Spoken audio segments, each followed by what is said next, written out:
You can't handle Big Diesel anyway. My meat would have you in the hospital. And you guessed it, a Jew.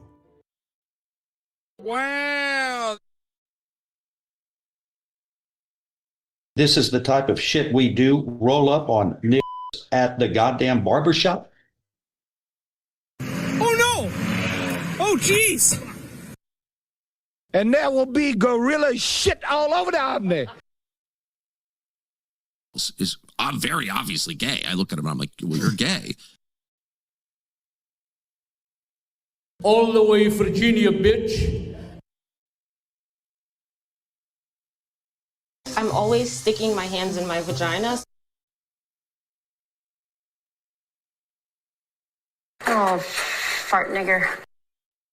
Well, I can't understand none of it.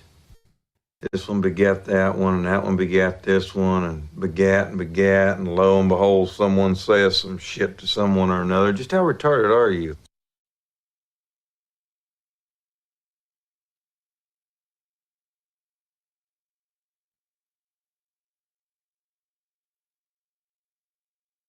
Nobody's saying you can't own a gun. Nobody's even saying you can't carry a gun. All we're saying is you can't carry a gun in town. Rest now, brother. We have the watch, and I'll see you in Valhalla.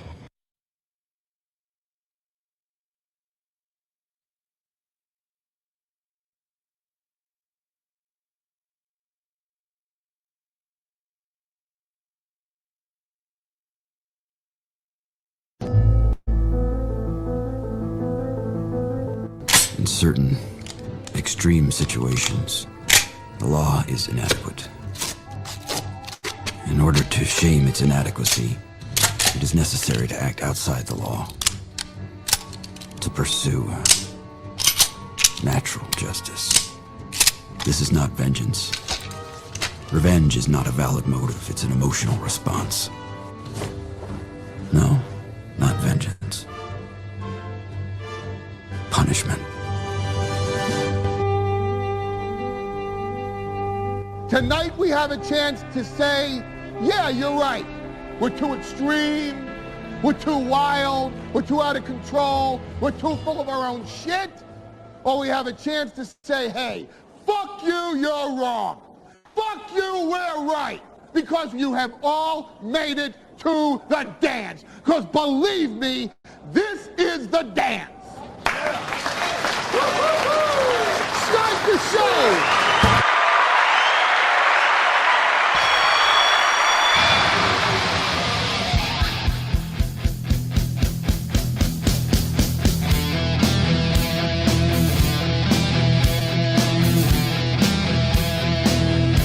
Good evening, everybody. Welcome to the program. It's the evening show. All right, let's see how well you know the show. What does this mean? Same shirt as this morning. What does it mean? What did I do? More importantly, what did I not do? Same shirt as this morning. I want to see how well they know it. Hit like, hit subscribe, hit follow, and after you saw us take an L this morning after all the blessed days that we've been having, I have to say, I'm very thankful. We took a $135 slam in the butt cheeks this morning. So what we're going to do is not repeat that tonight. So everybody gift a membership. Everybody click one of the links, throw a couple of bucks in, and let's get ourselves a win tonight for the second night in a row. We can't count on Sanford and Son to bail us out. Bueno. Welcome to the show. A great one tonight, and so much stuff just kind of coming in just before the show started. Sneeko was walking around the streets of New York, and he got punched in the fucking head. Somebody sent us a photo of this. This shows you how great that. Oh, what is this now?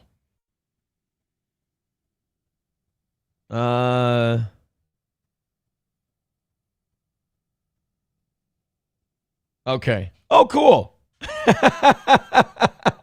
Sorry, I was just reading an email from my attorney. I won't I won't share our confidential interactions. Let's just say he's enjoying the lore behind this case. He sent me a screenshot of something Sean wrote, potentially criminal. So apparently he's looking at it. And he wrote a very funny thing back to me. And then he said, don't worry, I'm not charging you for these post-court emails. He goes, I'm enjoying the lore. So I guess my attorney is like, I don't know if he's going on the farms or what. And he's just grabbing stuff up. I'm telling you, the guy's great. Brian Johnson, Heller and Thien, if you ever have any kind of legal troubles, you go right there. That should be the first place you go. Look, you know me. I'm always going to simp for Casey Kobe.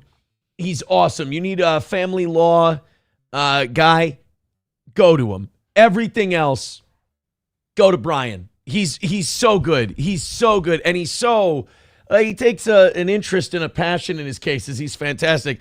To the point where I get emails, he'll find stuff and like, you know how you sometimes send stuff to your attorney? My attorney's sending me shit. He's like, did you see this? I'm like, no, but thank you. It was potentially criminal. Sean was like, I bet you that thing that Nick said at Aaron's attorney, I bet that didn't happen. And Brian's like, do you want me to send him a message to confirm it did? And he goes, no, I'm just kidding. he wants to jump in, but it's like, dude, don't. Just do not jump. You're doing great. Let's just keep a steady hand on the tiller.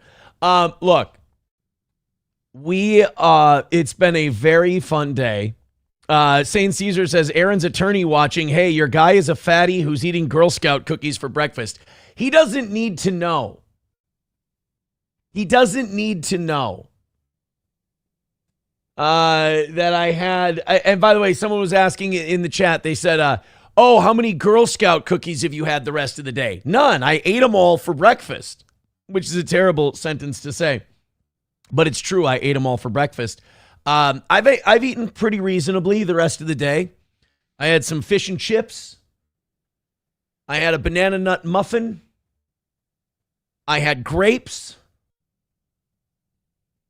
And I had a little package, a tiny little single serve package of those like Ritz cheese sandwiches, little cheese bite, 2 little crackers and the cheese. It's not bad. I'm done for the day now. I'm done. That's it. This is water. And I've only had water to drink today. So it's, but I want to see if the audience knows what this means. If I'm wearing this shirt, I got to go up. No, not Gay Twister at Stoney's. There you go. Mountain Jews says, no workout. Yes, it means I did not work out. I didn't go to the gym today. I'll go tomorrow, I'll go Thursday, and I'll go Saturday, and then boxing is on Sundays. Mike Go with $1 says, how many more boxes of cookies did you kill today? None. There are no more cookies in my house. That's it. No more cookies. Cookies are gone. You don't have to worry about me eating any more cookies. They're done. What a weird, I had this show done at 4:15, 4:30. And then stuff just keeps happening, and then my attorney is sending me fucking joke emails and shit. He says, by the way, not charging you for these post-hearing emails. I'm enjoying the intrigue. The guy's relaxed. You got to give him that. Richard Head says, I just filed my taxes and owe them fucks $4,500. Can you start me a fund to pay them? If we go over today, Richard's going to send me his Venmo, and Richard Head is getting every dime we go over today. That's what we're doing. Richard is getting all the over from tonight's show. We've never done that before. Let's see if it works. Riding Dirty Llama says, it's okay, Aaron. You owe no one any explanation as to why there's powdered sugar on your upper lip. See, if I jokingly go like that, you're going to go, oh, I made him look. I just want to play along with the joke. That's all. Welcome to the program, guys. I want to see memberships. I want to see Streamlabs, PayPal, Venmo, Rumble Rants, the whole thing. Let's get after it. Red Fox Mad becoming a member for 47 months on YouTube. Says, proud dues-paying member, White Power Hour Towboys meeting at Stoney's on Wednesday. That's not true. Everyone bring your brown suits and red armbands. None of that is accurate. That does not happen. I'm telling you. By the way, I thought people didn't pay in anymore. I thought Trump said everyone's getting a shitload of money. He said something like the lady who delivered his DoorDash or whatever, she's getting a huge amount back. And she's like, that's not true. That's not like I think she went on some news network and she like pissed all over his big DoorDash appearance. They asked her, they're like, you getting all this money back from taxes? She's like, I don't know where he got that from. I want to see DoorDash woman interview. She went on, I think, like CNBC or something and said, no, that actually didn't happen. DoorDash grandma isn't a paid actor, says the company. Then there were people accusing her of being a paid actress. All right, wait a minute. Okay, we got an interview. Now there are conspiracy theories that oh wow, I didn't hear about these. Sharon Simmons, DoorDash driver, was part of Trump's photo op, says on Fox News that no tax on tips helped her because she couldn't afford her husband's cancer treatment. Now people are saying they're staged photo ops. She's a paid actor. And then they've got, it's funny because the right will do this. And like Alex Jones will do this. They're crisis actors. They're this, they're that, the other thing. And it's like, how could Alex Jones? He should have to pay $1 billion. He's a piece of shit. This woman goes, and I get that's a school shooting. It's to a whole nother level. But like, then this woman comes out. She's like, I'm delivering DoorDash. And yeah, she's got some Tammy Faye Baker makeup on, whatever. But then people go, yeah, she's a paid actress. She was in this thing this time. And she's not. I don't know. Who cares if she's a real DoorDash driver or she's a paid actress? Are we really like what? Okay, what happens if she is a paid actress? I'm sorry for giving everybody vertigo. I wanted to see if I could find that news interview, but I couldn't. You're not an actor. This is what you do. People You're think not you're an actress. I do not act. If I acted, I probably wouldn't look as old as what I do. No, you do not. No, you look great. That has nothing to do with, you can look old as shit. Look, Kathy Bates has looked old for 40 years. She acts. But no, I am not a paid actor. My life is just like everybody else's. I've lived in Nebraska. We lived in Vegas. And yeah, look, she's too fucking boring to be an actress, guys. I don't even want to listen to the rest of that shit. That was just the conspiracy theory going around, and that's all because Richard Head said that he owed a shitload on taxes this year. That's where that whole thing came from. Rabbi Smoothie says, either way, she still isn't getting a big return. Exactly. Red Fox Mad with $4.99 over on YouTube. Thanks for kicking us off tonight, buddy. Appreciate that. Everybody chipping in, and we're going to avoid the loss we took this morning. He says, I am enjoying topless Tuesdays at Stoney's. That's not a thing either. All women get free drinks when they go topless. Churchy is looking beautiful today. I think he means Crunchy, but I don't think Crunchy is here. Crunchy, if you're here, donate $100 to Steel Toe. That's...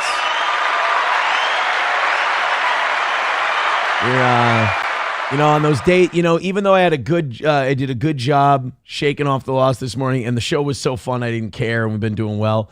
There's still some tells later in the day that, I'm a little, the heart's beating a little faster.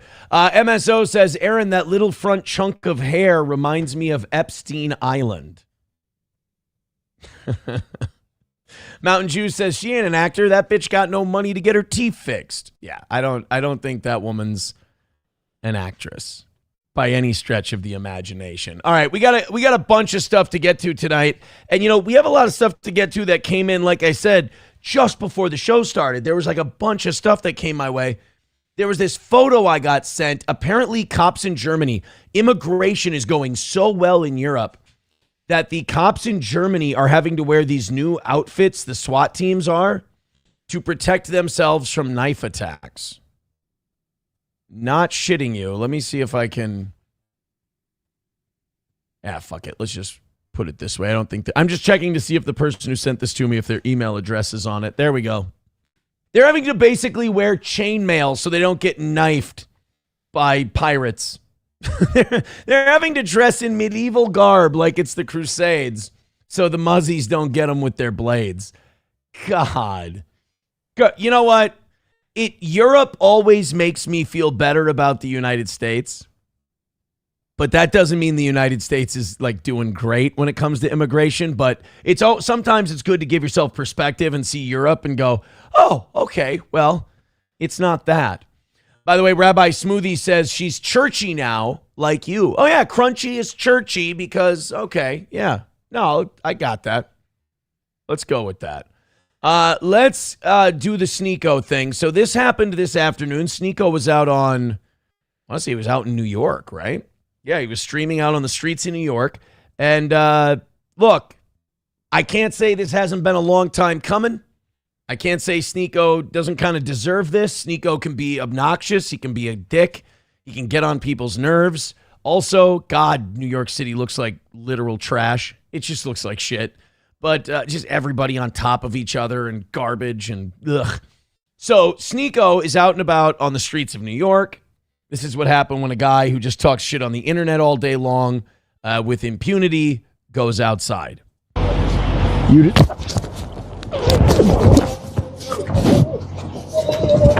What the? Hey, bro. Fuck, bro. First of all, fuck the guy who's walking around with Sneeko filming it for going in there and helping him. Get that camera up and let's see what happened. I want to see if the guy choked him out. I want to see if he, kept him on the ground. I want to see the scuffle. Don't go in there and help your boss. Who helps their boss? How gay is it to help your boss?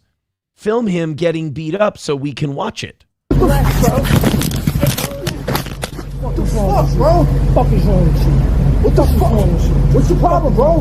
Hey! What the fuck is wrong with you?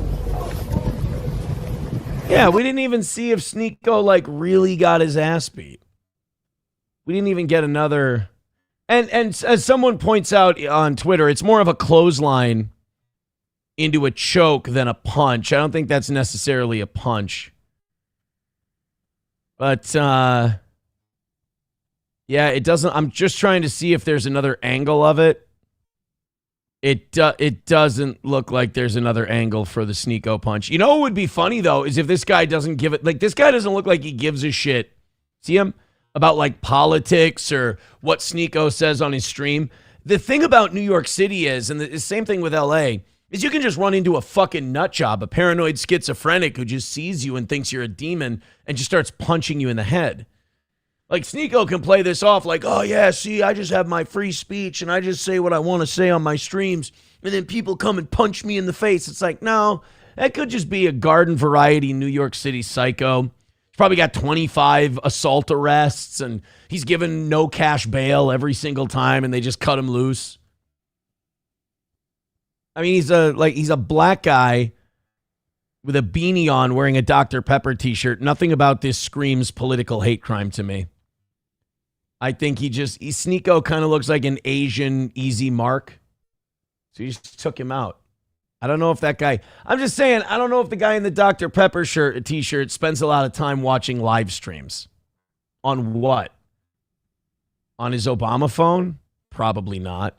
But I don't, there's something about Sneeko getting clotheslined in the neck that just doesn't faze me at all. It doesn't upset me. I saw the tweet and they're like, oh my God, Sneeko got punched on the streets of New York City. And I'm like, all right, let me see. Let me take a look. Let me see how I feel. I watched it and I went, fine with it. I'm really ultimately totally fine with it.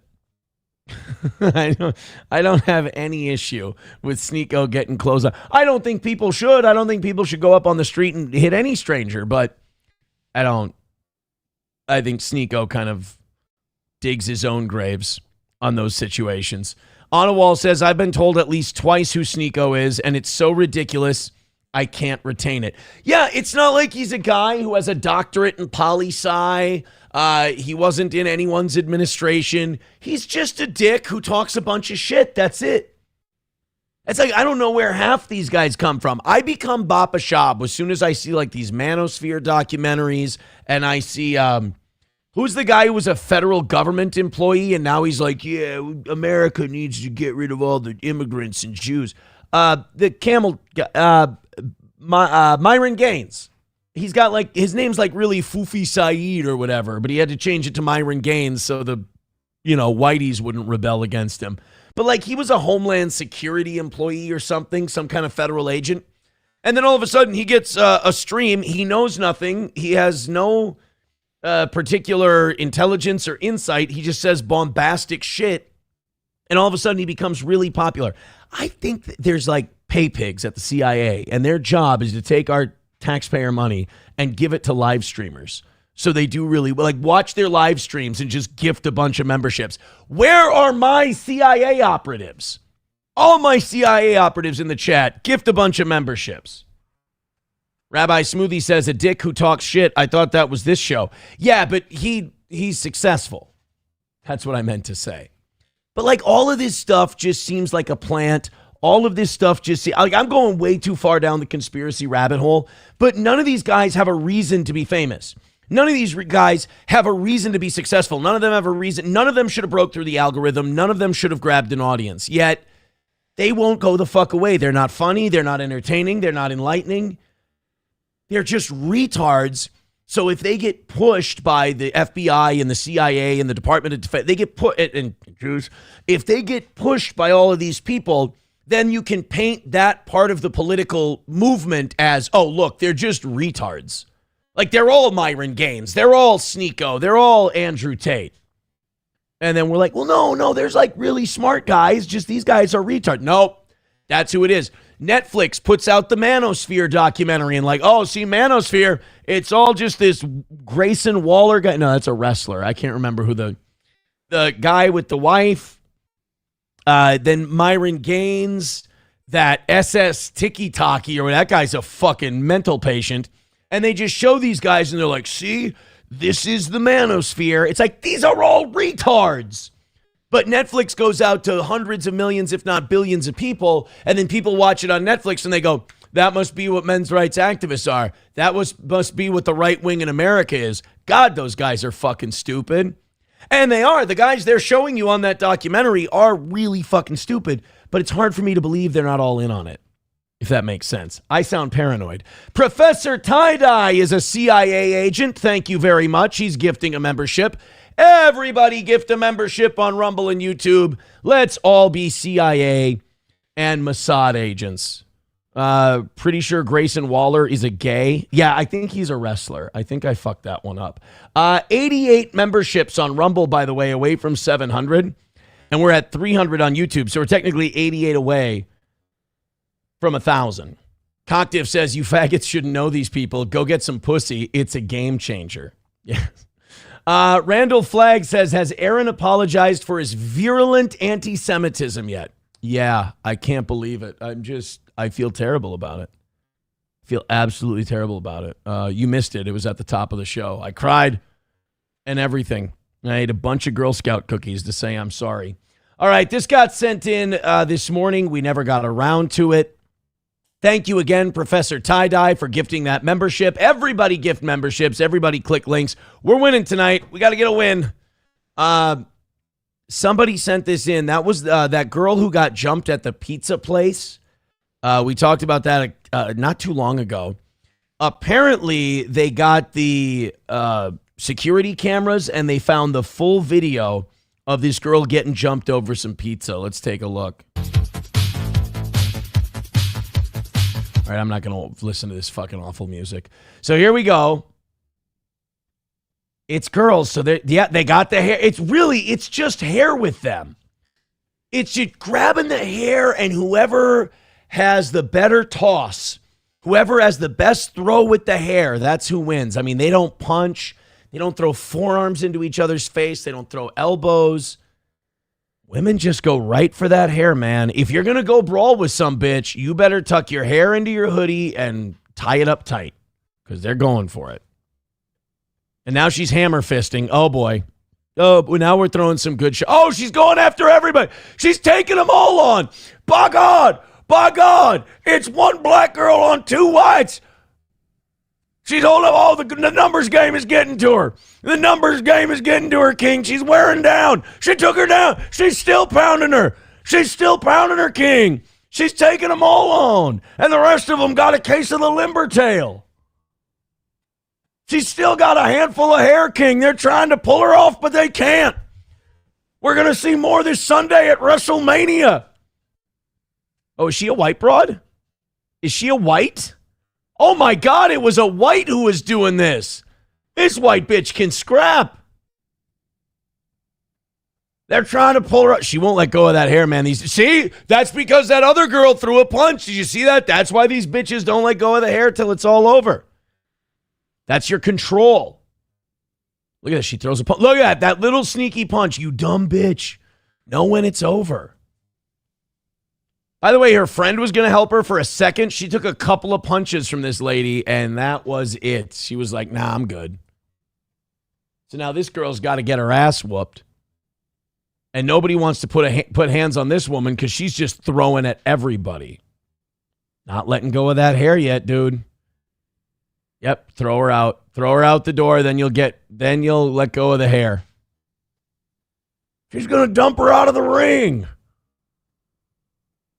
And that's it. Oh, wow. Now finally Wait, or was that...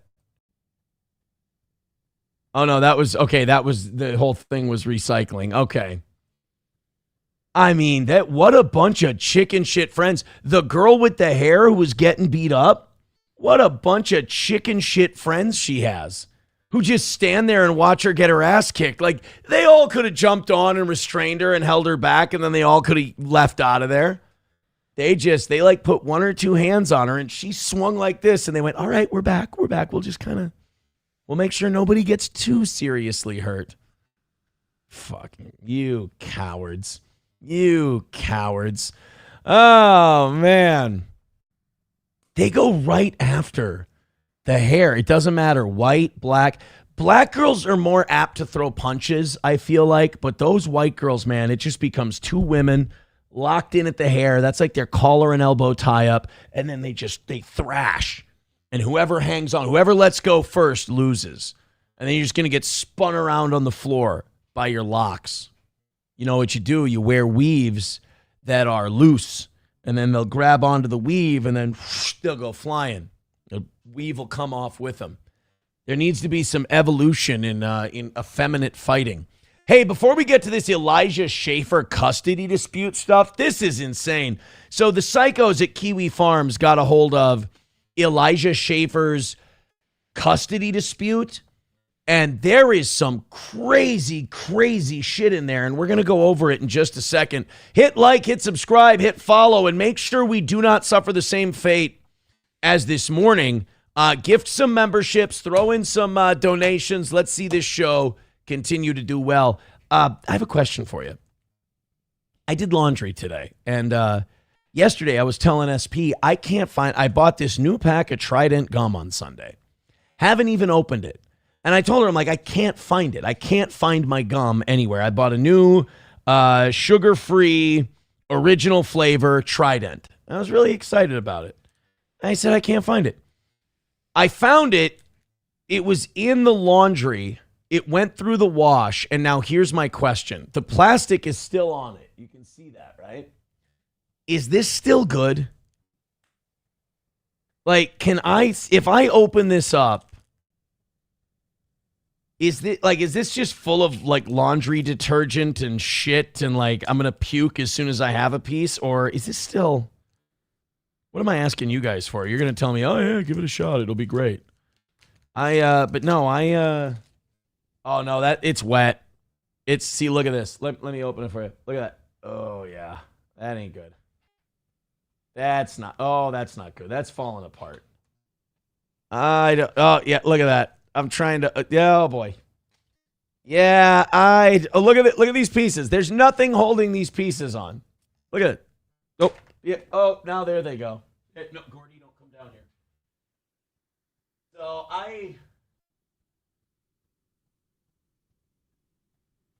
I don't think that we're going to be able, hold on here. I'm not hooked up to the phone system, and we got a call coming in. Hold on 1 second here. We'll take this call. Yes. Yes, caller. Go ahead. All right, this is your doctor speaking. I've been watching you. Yeah. Stop eating the fucking Girl Scout cookies, number one. Number two, don't put that shit in your mouth or you're a retard. Would that be bad, Doc? Yes, that would be very... No. Why don't you give it a shot for science? I mean, it doesn't smell like laundry detergent. How about, someone throws you $100 and you'll eat it? You know what? That's a good idea, Doc. For $100, I will try a piece of the Went Through the Laundry Trident gum.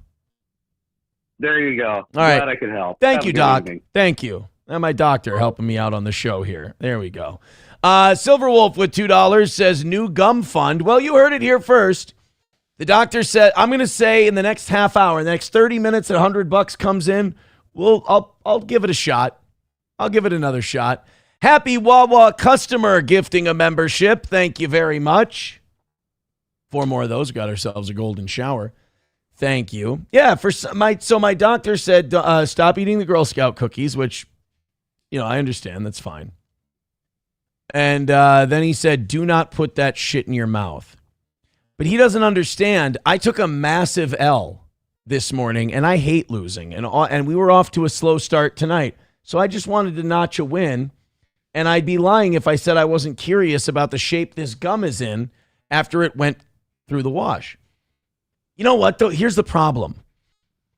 It's original flavor Trident, and it smells like Big Red. So I think that's probably bad, right? It's probably bad. If it doesn't smell like the packaging it came in. Silverwolf with $1 says, Aaron, I hate to tell you, but I don't think that man ever went to medical school. What are you talking about? He said he's my doctor. You calling him a liar? Fucking piece of shit. So go ahead, hit like, hit subscribe, hit follow, and let's take a couple of bones in tonight, because I am kind of curious if that gum is all right. Please and thank you for your generosity. All right, let's continue on. Red Fox Mad with $4.99 says, Aaron, Zach X wants to give away his cat. You should see if he will give his cat to you. Sounds like he's afraid he will get locked up in jail. Well, yeah, he's probably going to get locked up, but he's got to go through the whole thing with his assault cases. He's not going to get locked up tomorrow, but he is probably going to go away for a little bit. I mean, that's what happens when you keep going to protests and all you do is punch people in the fucking face. I mean, the first time he got a 5th-degree assault charge, but they're probably going to plead down to a misdemeanor. But this last one is a 3rd-degree assault charge, and then he's going to have priors. He kind of fucked himself. So, yeah, he probably will go away.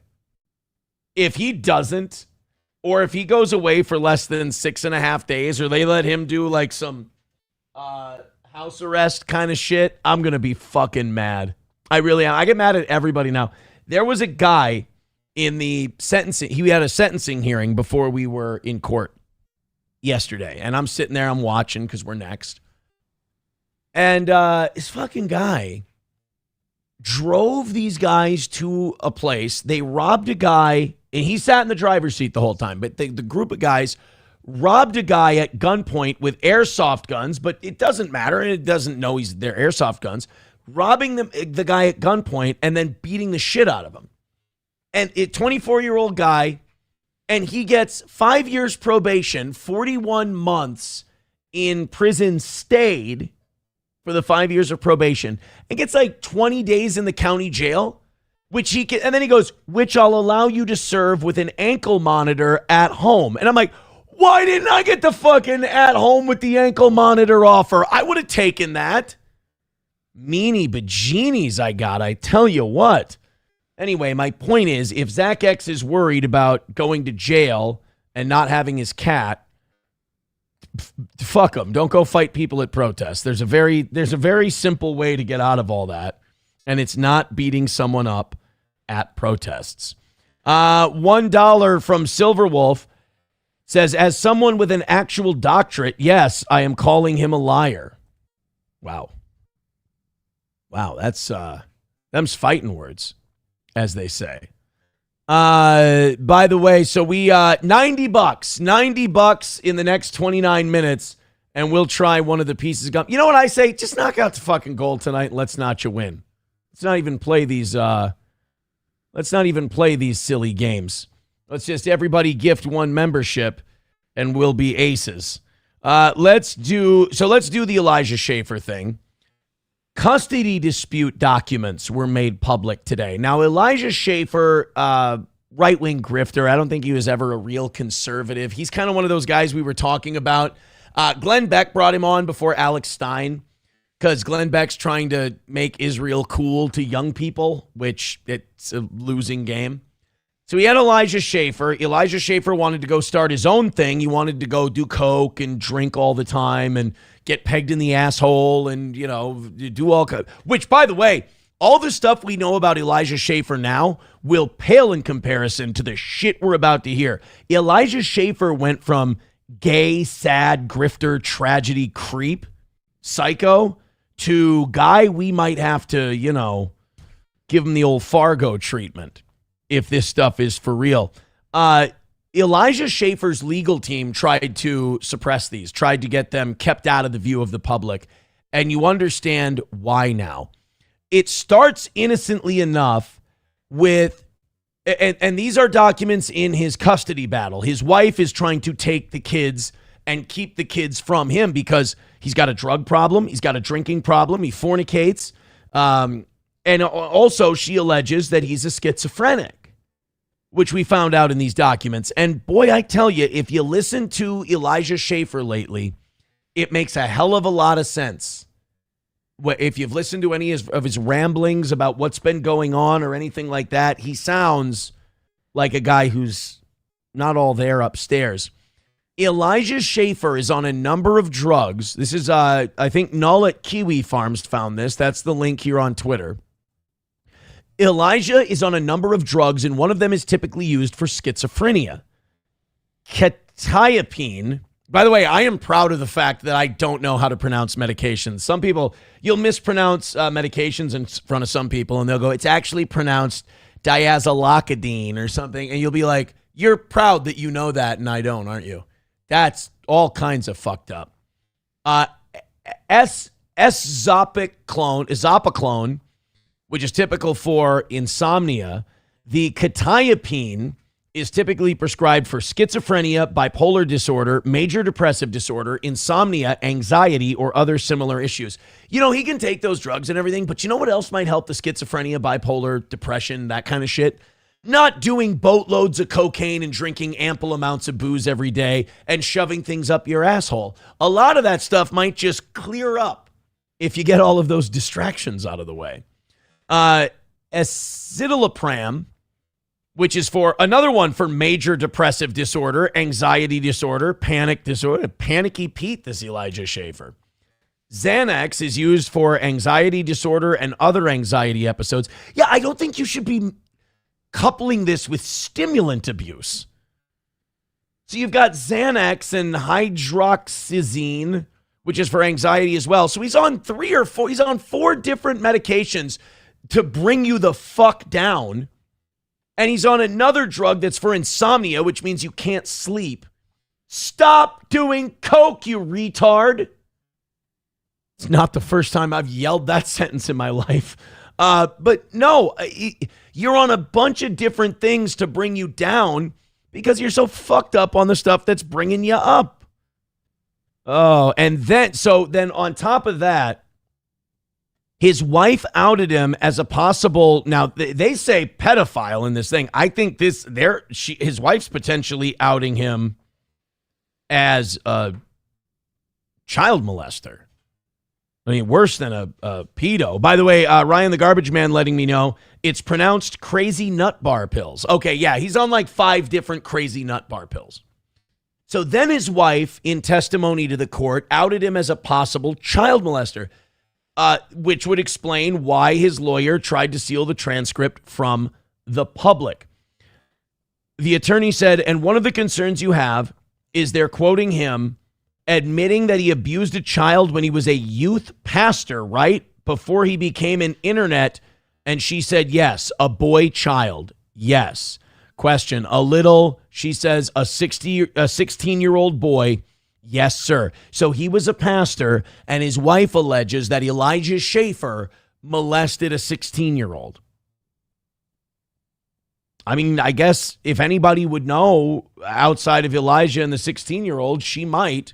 But she's just been sitting on that information when he was at, and so these are part of your concerns about him, and this video, these things show some of the extreme views and some of the concerns, why you have concerns about your children being alone with him, right? I mean, sometimes women do this in custody cases. I've never experienced this, thank goodness. But sometimes women will, in custody cases, try to paint a guy as an absolute evil monster just so they can get the kids and more money. In this case, if he's on that many fucking crazy nut bar pills and there's allegations that he's doing that to 16-year-olds, do not let this man around children. In fact, this man should have never been allowed to have children in the first place. Schaffer, that the court also then put into the record text messages that Elijah was sending his soon-to-be ex-wife. This is, again, during his paranoia, schizophrenia, alcohol, cocaine, all of this stuff. I mean, the guy is... Go watch an Elijah Schaffer thing when he was working with like Sidney Watson 5-7 years ago, and go watch his last stream like a week ago or whatever it was. It's two different people. He's brain damaged from all the drugs. Here's what he wrote to his wife, the mother of his children. You're lying to the press about me and withholding my kids from me. What is the point of this? Can I talk to my kids on FaceTime, please? This is bad for the kids. You know what's bad for the kids? Rampant drug and alcohol and prescription drug abuse, and you in general being nuts. Who is advising you on this? Anyone confirming your narrative barely knows me. See, this is that narcissistic desire for control. I need to know who you're talking to. I need to know what they're saying so he can talk to them and try to manipulate them and try to get them to think the way he's thinking. That's like that, oh no, have him call me. I'll sort this out. Oh no, that fear of not being in control. You know, normal people, we just go, well, you have an attorney, I have an attorney. We're obviously working this out through the attorneys. Not a narcissist, not a psycho like Elijah Schaffer. He's got to go, who's advising you on this? I need to know who they are. I will even get in touch with them. It's just that fear of not being able to have total control over everything. Everyone who knows me well, which is not you since you've not been around me much, well, yeah, you keep getting pegged on the road, agree that I'm fine. I've shown no cards yet publicly either. And then there's the veiled threats. Now, he has nothing, but there's got to be the veiled threats to try and scare her and keep her in line and threaten her so he can have control. Good for her for getting out of there. Let's avoid that. I'm trying to keep the peace here despite your family's nastiness. Yeah, let's avoid all the other. I could get ugly. You know what you do in situations like that with guys like that? You go, my cards are on the fucking table. Let's go. You call their bluff because they got shit. Can you have our boys call me? I miss them terribly and want to say good morning to them. But you don't miss them enough to get off the road, stop doing your degenerate bullshit, get off the drugs, fix your mental health. You don't give a shit. You only give a shit about those kids when you can manipulate things into your favor. Because if you did love those kids and you did care about them, you'd stop doing all the stupid shit you're doing. I'm way more passionate about this than I thought I was going to be, I'll be honest. Your family is going to be dragged into a very public endeavor. There's the threats. Their names will be national headlines. I don't want that.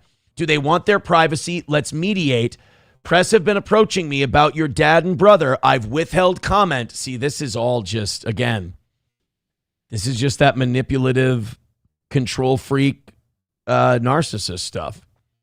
I have press with pieces on your mom and Aiden's racist messages and memes. By the way, none of the press gives a shit about that. They don't care about Elijah Schaffer's wife's cousin's racist memes. That's him just trying to scare the shit out of her so he can regain control of the situation. He's a guy who's not in control. He's in poor mental health. He's abusing drugs. He's desperate, and he's out of cards to play. So he's just going to bluff the shit out of her and threaten her. I have press with pieces on your mom and Aiden's racist messages and memes he sent people that violate Australia's hate speech policies. Josiah's relationship with Nick Fuentes and the alt-right as well.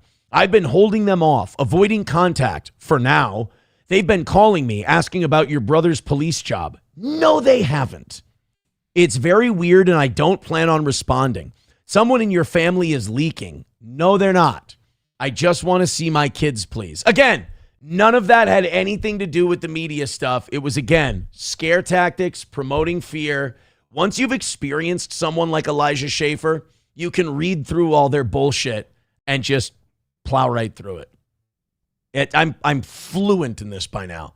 Please let me speak to my kids and end this nonsense, or press will drag your entire family into national headlines. There are pictures of your brother Eli drunk on my office floor, laying on the street. That has nothing to do with her ability to raise your kids. They have it all. It's going online permanently if we don't take this private. Same people playing me are playing you. So again, this is just a guy who's out of control, and he's trying to regain it. Someone called me about Rod McGarvey burying a rifle after the 1994 gun ban. Nobody did that. This is the ramblings of a cokehead.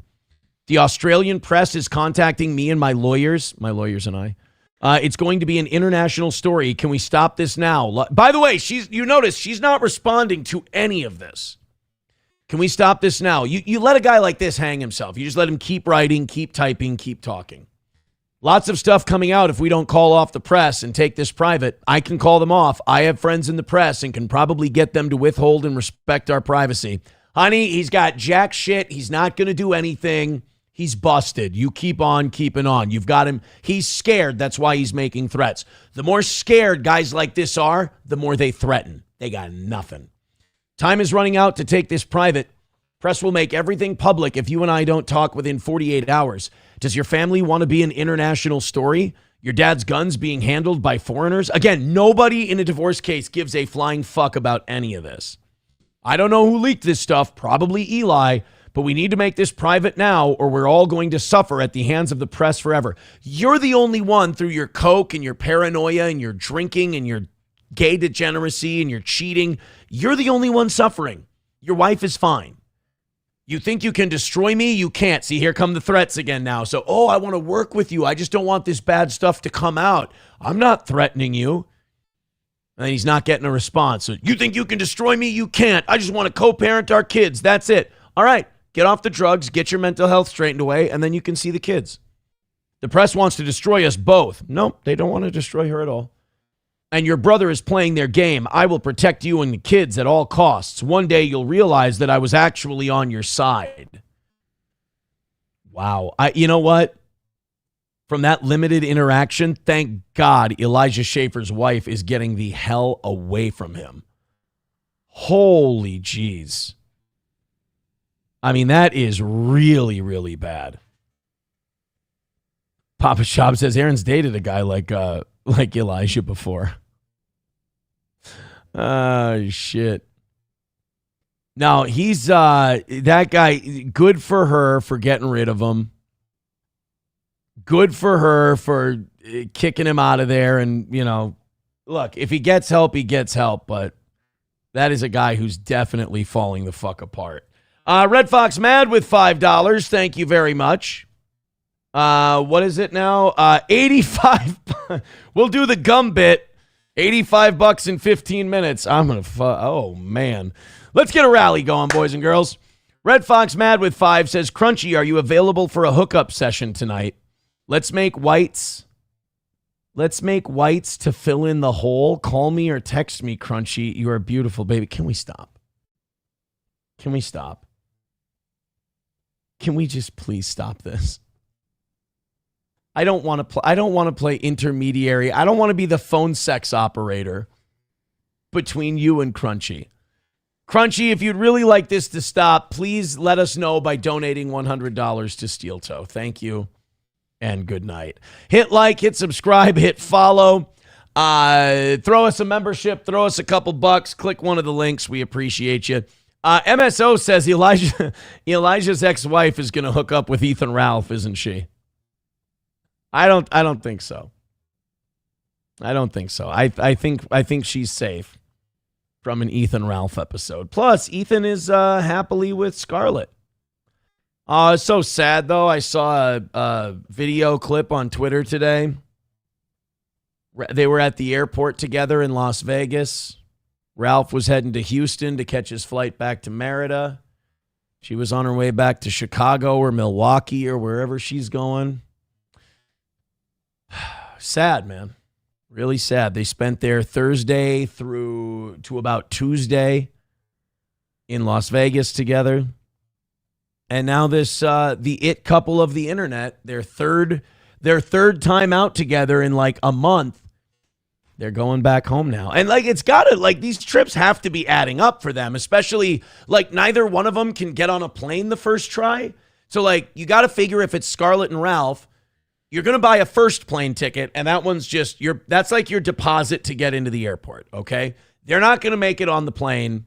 Scarlett might end up in the emergency room, whatever. Like that first plane ticket, it's going to be a false start.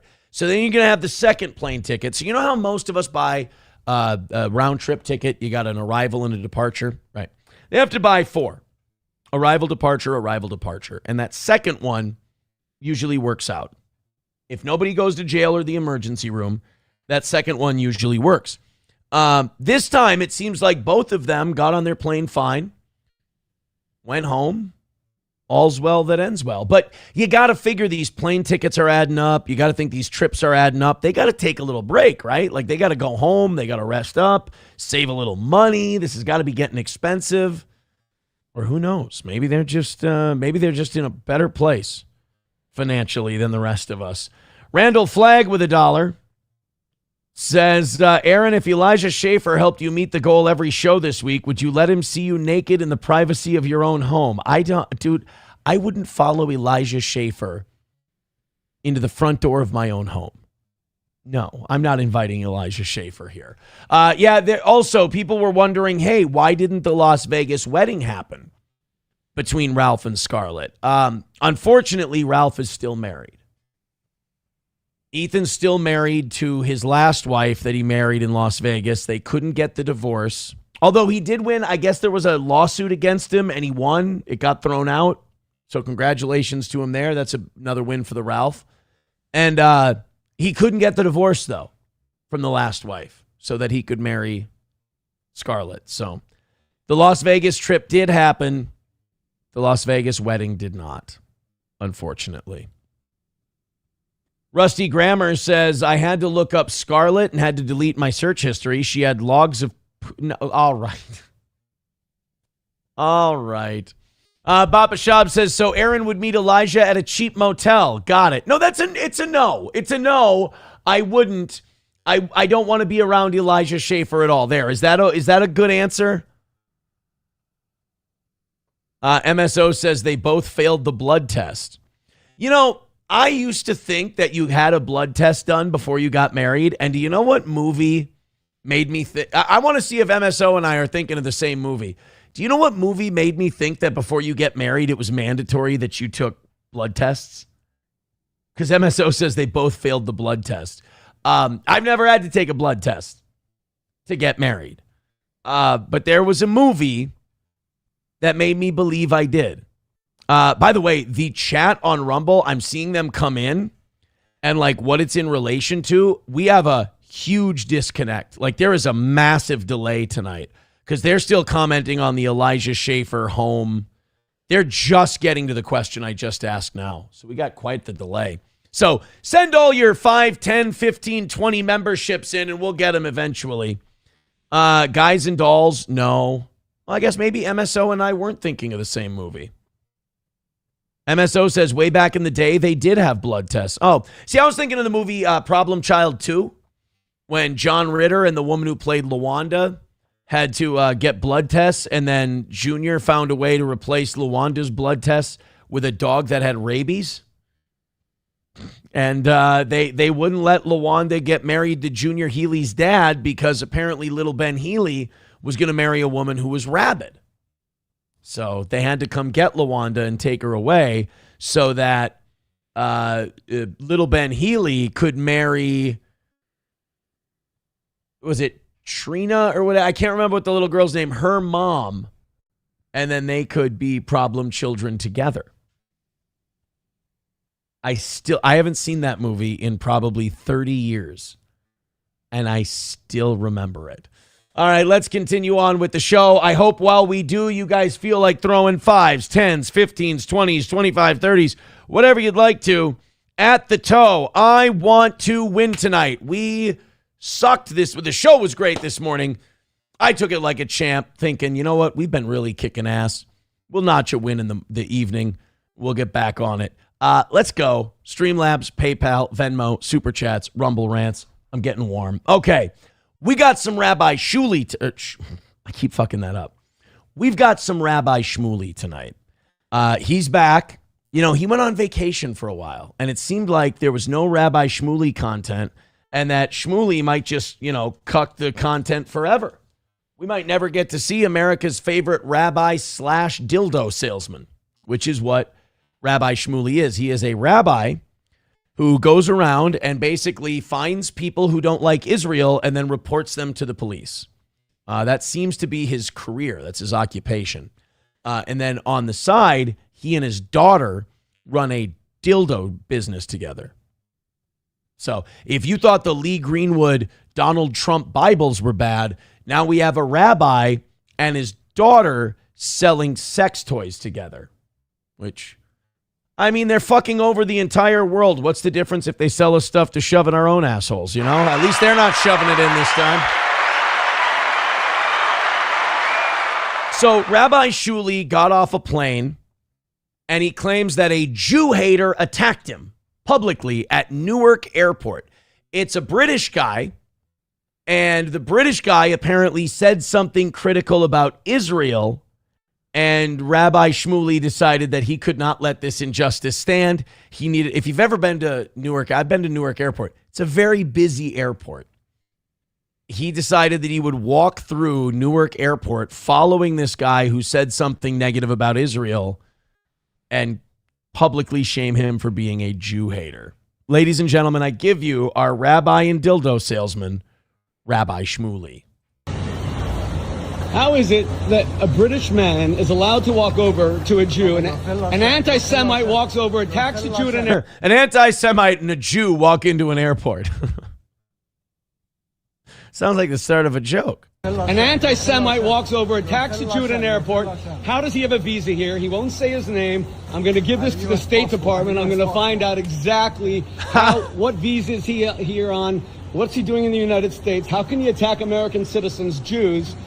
I feel like Rabbi Shmuley to me is the guy I'm going to use when people go, Aaron, that's a stereotype of Jewish people. None of them are like that. I mean, can you just give me 1 second to pull this up on my phone?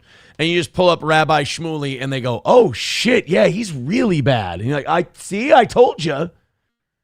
And by the way, every time, whether it's Salvo Pancakes confronting him on the streets in New York, or those guys in Germany, or this guy, Shmuley's always going to tell the cops. Shmuley's always going to tell the State Department. Shmuley's always going to tell the president. He's going to tell Netanyahu. Everybody's going to get arrested for saying bad stuff about Israel. I can't quit him, man. He's too awesome. He's too like this. How is it that a British man is allowed to walk over to a Jew, and an anti-Semite walks over, attacks a Jew at an airport? By the way, if you're Rabbi Shmuley, attack just simply means go, hey, Shmuley, I don't like what your country's doing. Oh my God, police, I'm being assaulted.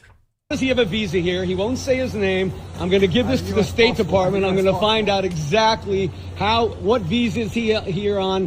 What's he doing in the United States? How can he attack American citizens, Jews?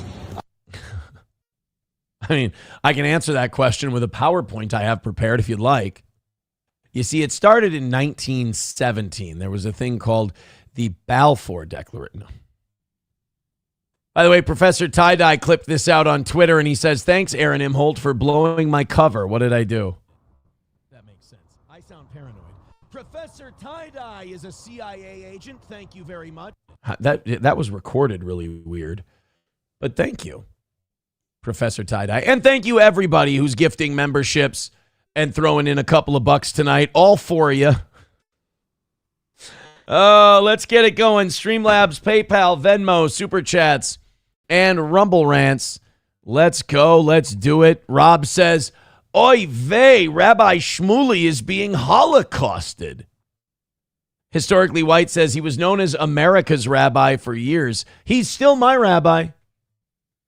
He's still the number one rabbi that in my book, especially the number one rabbi, the number one guy who can call himself a rabbi and dildo salesman.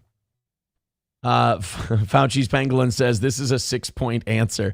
It was an unfortunate way Shmuley phrased it. He goes, how can a man come to this country and attack Jews in Israel? Like, well, you see, it's a genocide right there. You've marched us into probably about 6 or 7 different wars now in the last 20 years. There's the thing going on in Iran right now, which did stop me anytime when you've heard enough. Hit like, hit subscribe, hit follow, throw a couple of bucks our way.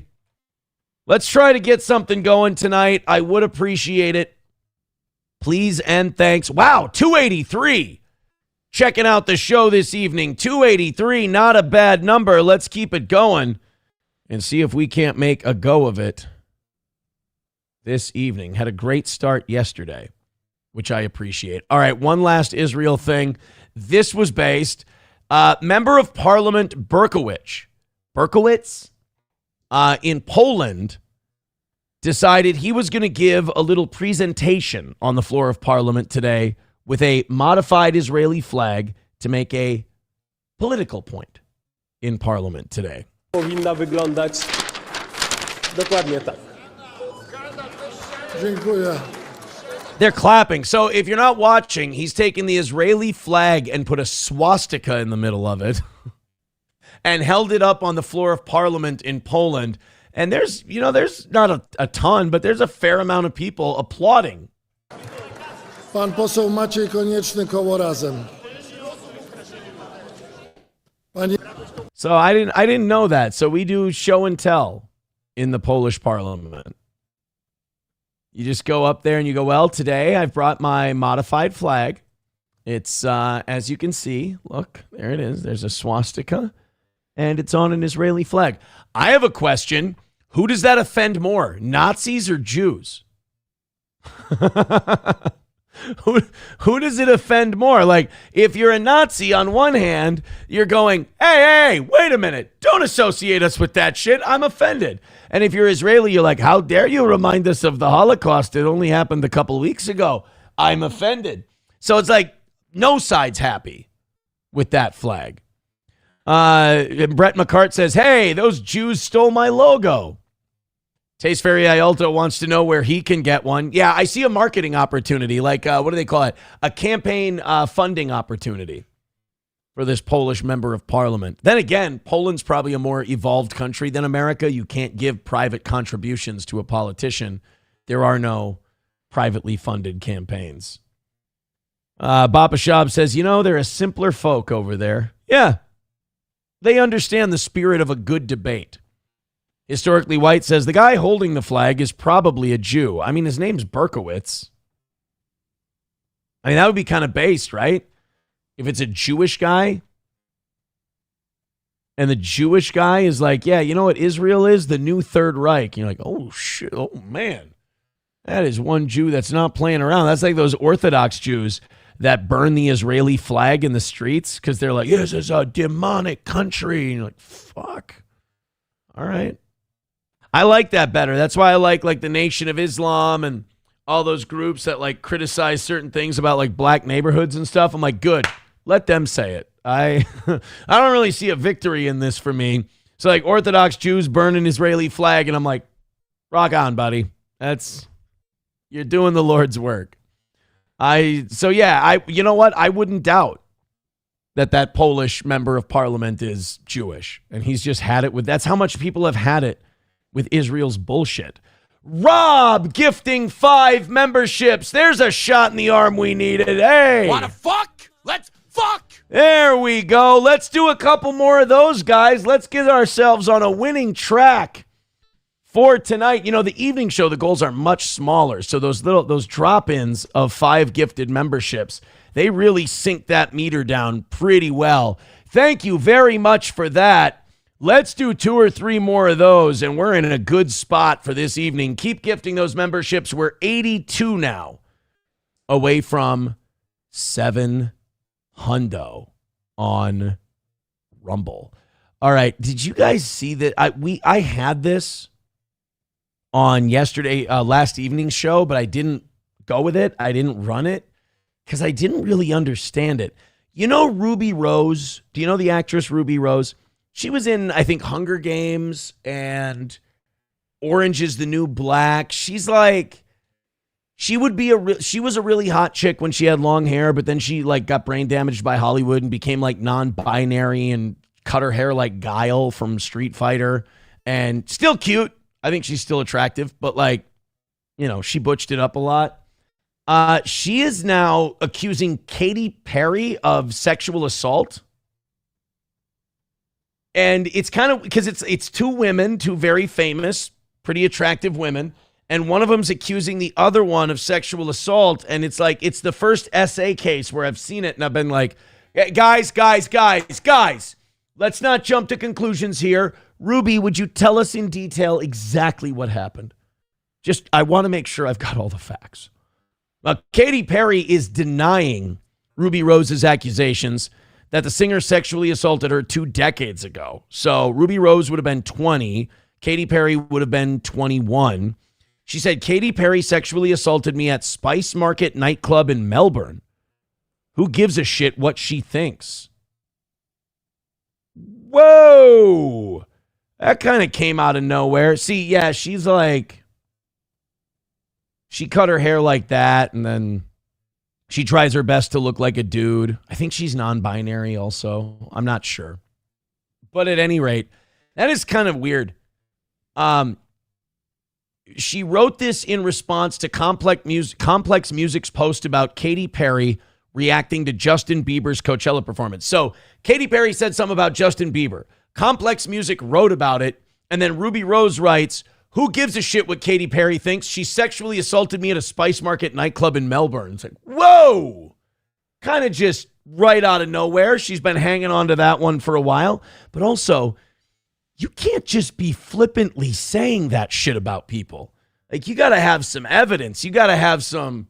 Because I guess now Katy Perry has responded. She said it never happened. And also, Ruby Rose is now saying, I'm sorry, I'm not allowed to talk about this anymore. So somebody got a letter and got shut up. Rose said it's taken her almost 2 decades to make the accusation public. Though I am so grateful to have made it long enough to find my voice, it just shows how much of an impact trauma and sexual assault takes. Thank you for seeing me, she said. Okay, she's kind of talking in that Me Too language that a lot of women talked about when they were exaggerating or lying about shit. I'm going to tell you right now, if I sound like a Neanderthal, I sound like a Neanderthal. That Me Too thing, I think, hurt the Believe All Women movement more than it helped it. Because you had too many people in that Me Too that were accusing men of things where you're like, A, he just rejected you and didn't want to hang out with you. That is not a Me Too. Or like, that sounds consensual and you were just mad at yourself afterwards. That's not SA. You can't wreck someone's life over that shit. Like there was, I'm trying to think, Brian Callen had some false accusations. The Pajit guy, Kash Patel's little cousin. God, why can't I think? He's not Dinesh D'Souza. I'm going to name every Indian but him. Aziz Ansari. He got unfairly accused. A bunch of people did. Bill Cosby. No, I'm just kidding. I'm joking. Not Bill Cosby. Bill Cosby did that shit. But like every time it's like, thank you for seeing me. I found my voice. And like, I'm not so sure Katy Perry really did anything to you. The allegations being circulated on social media by Ruby Rose about Katy Perry are not only categorically false, they are dangerous, reckless lies. Miss Rose has a well-documented history of making serious public allegations on social media against various individuals, claims that have repeatedly been denied by those named. So this is a thing for Ruby Rose? Ruby Rose, she's been in Hollywood since she was a kid. She's fucked up. If she's made other false accusations against people, What makes people do that? Is it attention? Is it need to be seen as a victim to get sympathy? She didn't kiss me. She saw me resting on my best friend's lap to avoid her and bent down, pulled her underwear to the side, and rubbed her disgusting vagina on my face until my eyes snapped open and I projectile vomited on her, she claimed about Perry. All right, fucking bullshit. What the hell is wrong with this chick? Look, I've said this before, I'll say it again. I'd love to believe all women. I've met too many of them. No, there would be witnesses in the club. This would have been front page news. Katy Perry rubbed her pussy on a chick at a nightclub, and then that chick projectile vomited on her. This is complete horseshit. Get this woman in a fucking straitjacket. After I threw up on her, I told the story publicly, but changed it to be a funny little drunk story because I didn't know how else to handle it. Later, she agreed to help me get my U.S. visa, so I kept it a secret. But I did tell y'all she wasn't a good person. Wait a minute. Katy Perry might not have even remembered that incident. You may have needed help getting your visa, and she might have just helped you. And then in your head, you went, she's doing this to make good for it. Katy Perry pulled her panties aside, rubbed her pussy on her face, and you puked on her in the middle of a nightclub. Nobody saw this. I would never forget that story. When a fan told Rose they believe her story, of course you do, about something incredibly raw and traumatic, the Batwoman actress thanked her followers for their support.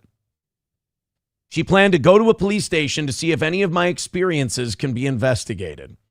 I imagine they are past their statute of limitations. Well, yeah, 20 years. What's the rubbing a pussy and puking on someone? It'd be funny if Katy Perry went to the police and found out that the statute of limitations for assault with bodily fluids was like 30 years, and she pressed charges on Ruby Rose for puking on. I don't buy it, especially if Ruby Rose has falsely accused people before, and then she comes up with that crazy story. False allegations. Allegations circulated. False. Well, here, all that comes up on her now is the Katy Perry shit. 2026. Past controversies. Following her departure. Oh, she got fired from Batwoman. Rose alleged a toxic work environment, which was disputed by Warner Brothers, and she had to recant that. Over the years, Rose has faced public criticism and accusations regarding her behavior, including issues with former partners. So she breaks up with people, accuses them of being abusive, and it turns out they never did anything wrong. So she has a victimhood complex. She needs to be seen as the victim. I got it. Yeah, I don't buy this for a second. I'm not the biggest Katy Perry stan in the world by any means, but I don't buy this. I'm sorry. That's a whole big heap and wad of bullshit, if you ask me. Hit like, hit subscribe, throw a couple memberships at us, just like Rob G did, and let's get a rally going to bang this shit out early tonight. Thank you, guys. Hostile Soldier says Katy Perry is way more of a liar. Yeah, but she's not making any accusations in this instance. If it stunk, I could see the puking, says Kelly. It's nice. Chad Buzmak says, this story may be gayer than internet drama. Dude, it is internet drama. It literally took place on the internet between this one celebrity. Fucking crazy. 09 Canyon says, that's a dude move. Rub your balls on your drunk friend's face. Just a bad joke, but the girl version. I don't think it ever happened. Rob says, oh, that Katy Perry always rubbing her pussy on passed out people's faces, right? Is that a usual party for these freaks, says Resterly? I don't know. Nomo says, and TMZ never reported on it. That's my thing. You're at a nightclub in Australia. Somebody rubs their pussy on someone, and that person projectile vomits on them. We're hearing about it. Anawal says, Temu Amber Heard. Amber Heard, that's another one that I think really ruined that Me Too movement. We find out that she's guilty of elder abuse and shitting in her husband's bed, and she accuses him of victimizing her. Unbelievable. McBuster says she should have showed her boobs a while ago and people would forgive her. Now it's too late. My Lost Interest says, even Katy Perry's stink puss gets no complaints from me. Nomo says, the Batwoman movie is so bad they filmed it and then canned it. That's what it was. That's what it was. They filmed a Batwoman movie and then Warner Brothers shit canned it. Said, we're not releasing this. It's a piece of shit. So then Ruby Riott, the wrestler, goddamn, Ruby Rose came out after, went, they were all toxic and they were all really abusive to me and it was really a toxic work environment. And like, fuck you, bitch. You didn't come out and say any of this shit until we said your movie wasn't coming out. So this seems to be a thing for her. When she doesn't get enough attention, somebody hurt her. 09 Canyon says, is that why she was replaced by a black girl in that show? She broke her back? She broke her back for it. Oh, man. Have you ever shit in your husband's bed, Aaron? I hear it's liberating. Well, it liberated her of millions and millions of dollars. Papa Shab says some summer's eve and she's good to go, right, Aaron? Why would I know that? I don't understand what you're trying to say. And now here we go. Skousko says, I got sexually assaulted by Steel Toe in a Stoney's bathroom. No, Cheetos, that never happened. He's lying. He's making that up. I've never hurt anyone in a bathroom or out of a bathroom in a sexual way. Just hobo. But that was one time, and I was in a really weird place. And I think we've all moved past it. All right, guys, hit like, hit subscribe, hit follow, and throw us a couple of bucks, please. Let's throw in a couple of memberships. That 5 by Rob Go gave us a nice little shot in the arm. Let's get a couple of those, and I feel good heading into a rally in an hour and change. Let's go, baby. Let's go. We need to win after our L tonight. I don't like that L this morning. I don't like that after those big wins Monday on both shows. All right, guys, we got body cam footage of a police shooting. We all get to play judge, jury, and executioner. All right. This one is in, I believe, St. Louis. So this one is in St. Louis. The police shot a 17-year-old. It became a big controversy. The body cam footage came out, and it's raising more questions than answers. A lot of times, you'll have like the Michael Brown thing where they'll go, oh, he was a gentle giant. He had his hands up. Remember that one? Hands up, don't shoot. Remember that was a thing? Mike Brown. Hands up, don't shoot. He's just a gentle giant. And then we find out that hands up, don't shoot was some bullshit made up by two geeked out fucking eyewitnesses. And then when they analyze the shooting, they're like, no, what happened was Mike Brown went to the police officer's car. Or no, was Michael Brown the one who got choked out over the Lucy in New York? No, I think I've got this right. Which shooting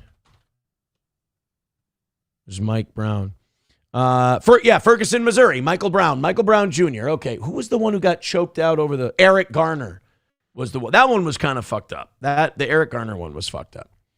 But Michael Brown was the one where they went, oh yeah, it was hands up, don't shoot, and that white cop just shot his ass. What happened was Mike Brown was fighting with the cop, reaching in through the window, punching him, grabbed the cop's gun in the holster, fired a round between the cop's legs through the floorboard of the car. That's evidence. That's a fact. And then punched the cop and ran. The cop got out, gave pursuit. Brown turned around, charged the officer. Officer shot him once. I think he got him in the torso. And then once I think he got him in the head. And that killed him. So that turned to, and Ferguson, Missouri burned over that. Like they burned Ferguson, much like they burned Minneapolis over George Floyd. And the Michael Brown thing turned out to be a completely justified shooting where Michael Brown was being a complete piece of shit. So a lot of times that body cam comes out, like when that body cam of George Floyd came out and you're like, wow, there's a lot more to this story than we were told. Too bad everything's on fire already. Well, in this case, they're saying that it just kind of seems like this caused more questions than answers. So let's take a look together. Let's see what you think. 17-year-old, St. Louis, Missouri. Let's go. The new questions involving this 17-year-old and his shooting death by St. Louis Metropolitan Police. Nearly 2 years after he was killed, Amision Wilkins' family wants answers that they say are not found in police body camera footage. First Alert 4's John Kipper reports, and we do want to warn you tonight, the video you're about to see is graphic. Get on the ground now! Drop the gun! Drop the gun! Ooh, running away?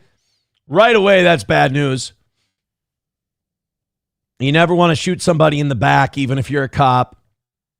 He did say, put the gun down, put the gun down, put the gun down, but I think anytime you shoot someone in the back, that's going to be a problem.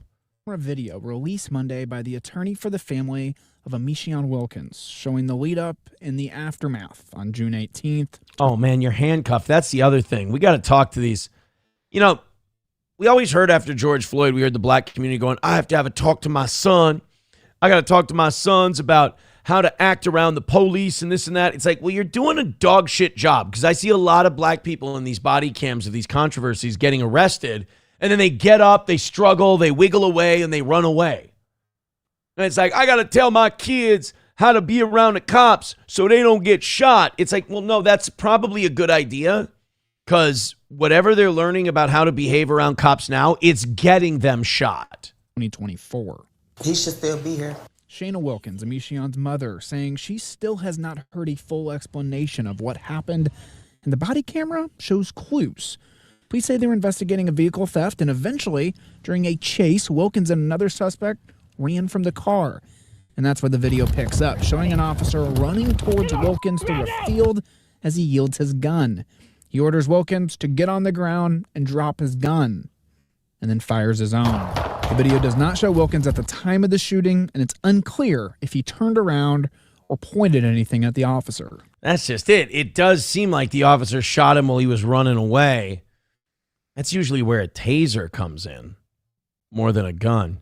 I will say this, though. I am criticizing this video, and it should be criticized. These are guys who have the authority to take out a gun and kill you, so they should be scrutinized more than almost any other job on the planet. However, that is a fucking terrifying, difficult, knee-jerk, split-second thing to have to react to. You got a guy running from you. It sounds like he believes the kid had a gun, and you got a split second to make a decision. Clearly demonstrates. Boy, could this lawyer drink a little less during the day? Bro, do we have to have the bar stocked so well at the office? I mean, this is like Mad Men levels of booze he's got here. Is that a Glenfiddich? And he's got in the tube there? Fancy pantsy. Oh, shit. Is that a fucking Windsor bottle? How do you have this nice thing here, and then behind here you got a Windsor bottle? No gun, no threat, no furtive movement. Attorney for the family. Oh, be very quiet. I'm hunting Negroes. I got to hear that guy's voice again. Hold on. Demonstrates no gun. Turned around. There was no threat. There was no way he was ever going to be any kind of danger to himself or the officers. Or pointed anything at the officer. Clearly demonstrates no gun, no threat, no furtive movement. Attorney. All right, repeat after me then, lawyer. Revenge really does not require reprimand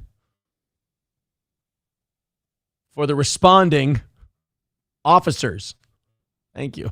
For the family, Al Watkins believes officers should not have been chasing Wilkins at all, and say they broke protocol multiple times. They shouldn't have chased after the guy who was under arrest for stealing a car, which is a felony. They should not have chased after the guy who escaped from their custody. Oh, shit. Should not have been chasing movement. Does this mean that the police department are going to throw these guys under the bus to save $1 or $2 in a lawsuit? These bastards. No furtive movement. Attorney for the family, Al Watkins, believes officers should not have been chasing okay. Wilkins at all, and say they broke protocol multiple times. After the shooting, city police claimed Wilkins turned around and pointed a gun at the officer, and 2 days later posted this gun to Facebook, saying it was recovered on the scene. But Watkins says the gun was disassembled when he was killed. But well, wait a minute.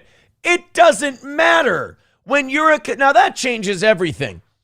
if the officer sees a gun, he doesn't have time to wonder if it's been disassembled. He doesn't have time to know if it's active, loaded, if there's one in the chamber. How about this? Don't run from the cops and don't have a fucking gun on you when you run from the cops. This seems pretty simple. Again, the cops should be held responsible. We should scrutinize him. If they fucked up, they should go to prison. I think they get off way too light and shit like this. But if they found this gun and this kid was holding it, I'm sorry, that's a good shoot then. It wasn't in his right hand. It wasn't in his left hand. It was not. What was the other hand? There's a left hand. I forget what the other one is. What's that? Thank you. Thank you, Al Watkins. Thank God his name isn't Rob Rubenstein. Dischargeable. And in fact, all the parts were not in one spot. SLMPD now tells... If you are trying to sue the police and your attorney can't say this is ridiculous, I think you need to get a new lawyer. First alert forward, the department got wrong information from a third party that they initially told the public, and that the officer's statements are consistent with the findings in the investigation. But they don't say what the incorrect information is, nor do they say what they believed happened on that June day. I'm still waiting. I need answers. Case is being reviewed by... Well, it seems like you got answers.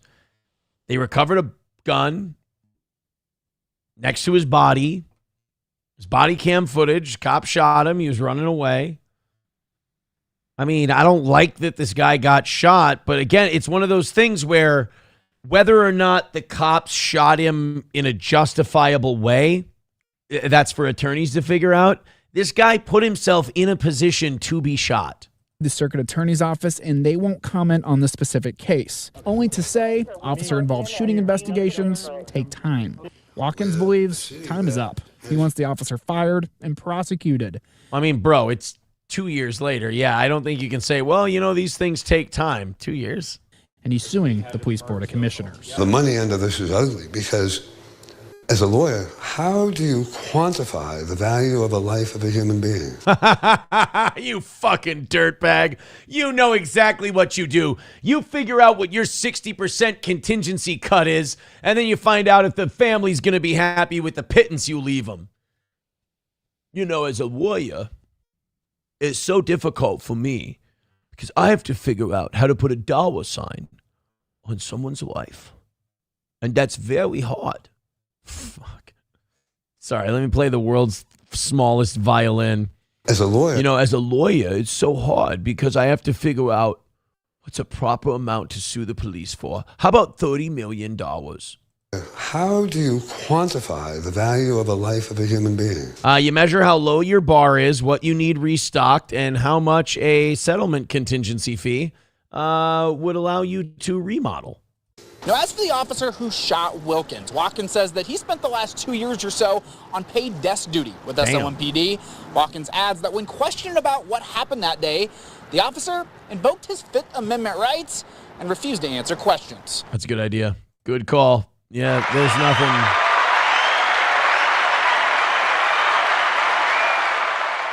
nothing that's gonna come out of your mouth that's gonna help you. Just shut the fuck up and let your union rep handle it. That's it. My lost interest says, Your Honor, I request a retrial. Be very quiet. I'm suing the police department. Brett McCart says, lawyer. The suit should be dismissed. Yeah, I think so too. I mean, the cops were just, as my lost interest says, shooting some wascally wabbits. Brett McCart said $1,000. That's what he should ask for. $1,000. Hobo. Chad Buzamok, I see your link. I've got it open. I'm going to repost the goal, which is not moving. Hit like, hit subscribe, hit follow, throw a couple of bucks our way. There's $2 from Grand Poobah. He says, this was blatant, reckless discharge of a weapon by this officer. Bingo. I think we can all agree with that. Oh, man. Yeah, so he's armed. He's being arrested for stealing a car. Shit. Papa Shop says how black he is and how many guns he is armed with in commission of a felony. That's how I measure the value of a person. Well, get in touch with that Elmer Fudd lawyer that he's got. How about that? MSO says, I'm Elma J. Scud. I'm a lawyer and a Jew.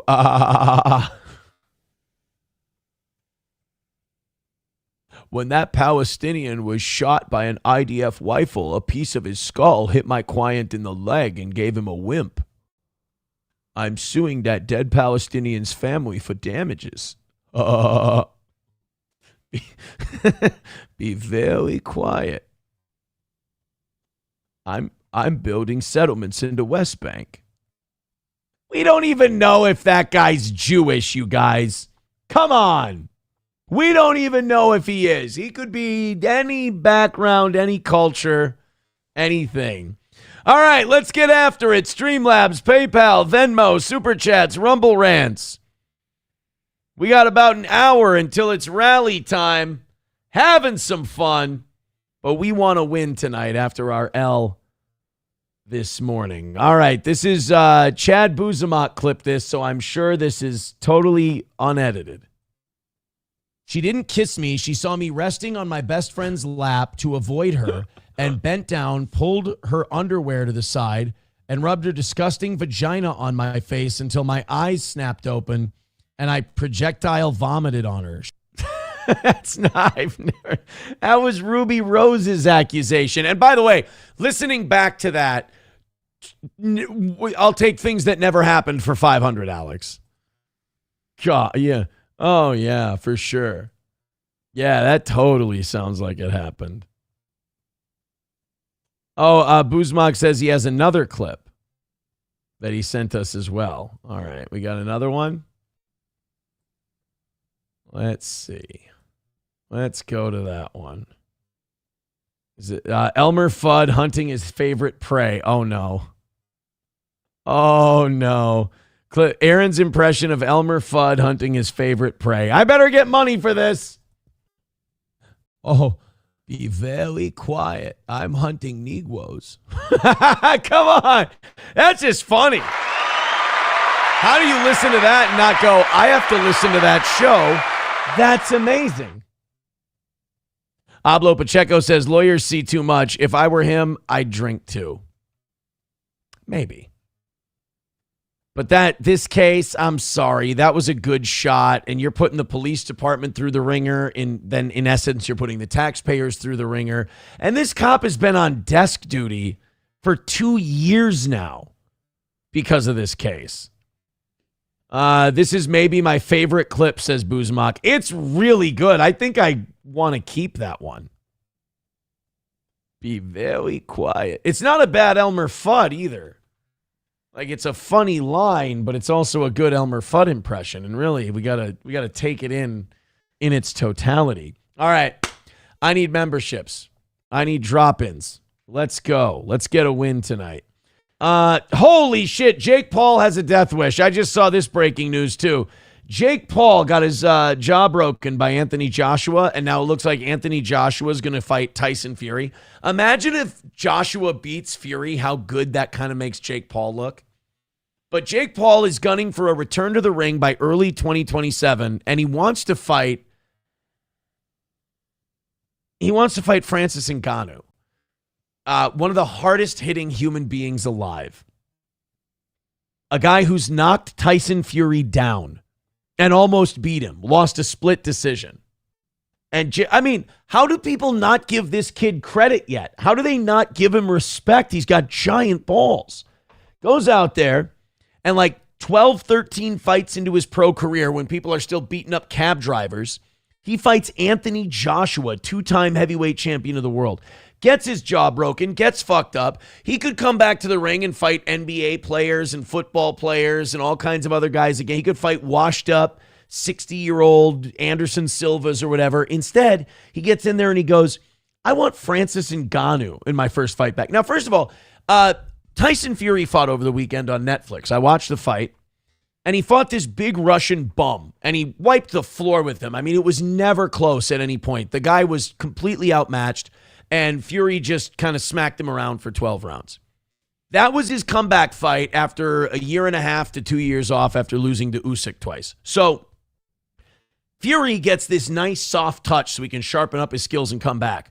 Jake Paul could absolutely do that. He could fight a cab driver. He could fight a VFW bartender, whatever he wants to do. And instead he goes, I'm going to fight Francis Ngannou in my first fight back. Again, hate the kid if you want to. He's got giant balls. It's been really awesome. And to disrupt the MMA world like that and to be doing it with Netflix. And Ngannou's fighting under Jake Paul's promotion, his promotional company. Some of the biggest names and most entertaining names in the sport. It's very, very fun. And I think it's going to be arguably the best. I mean, I would agree. Yeah. I mean, just the names and I don't give a shit. Anthony Joshua. Here we go. In like 1 or 2 rounds. And then seeing me just take on Anthony Joshua for 6 rounds.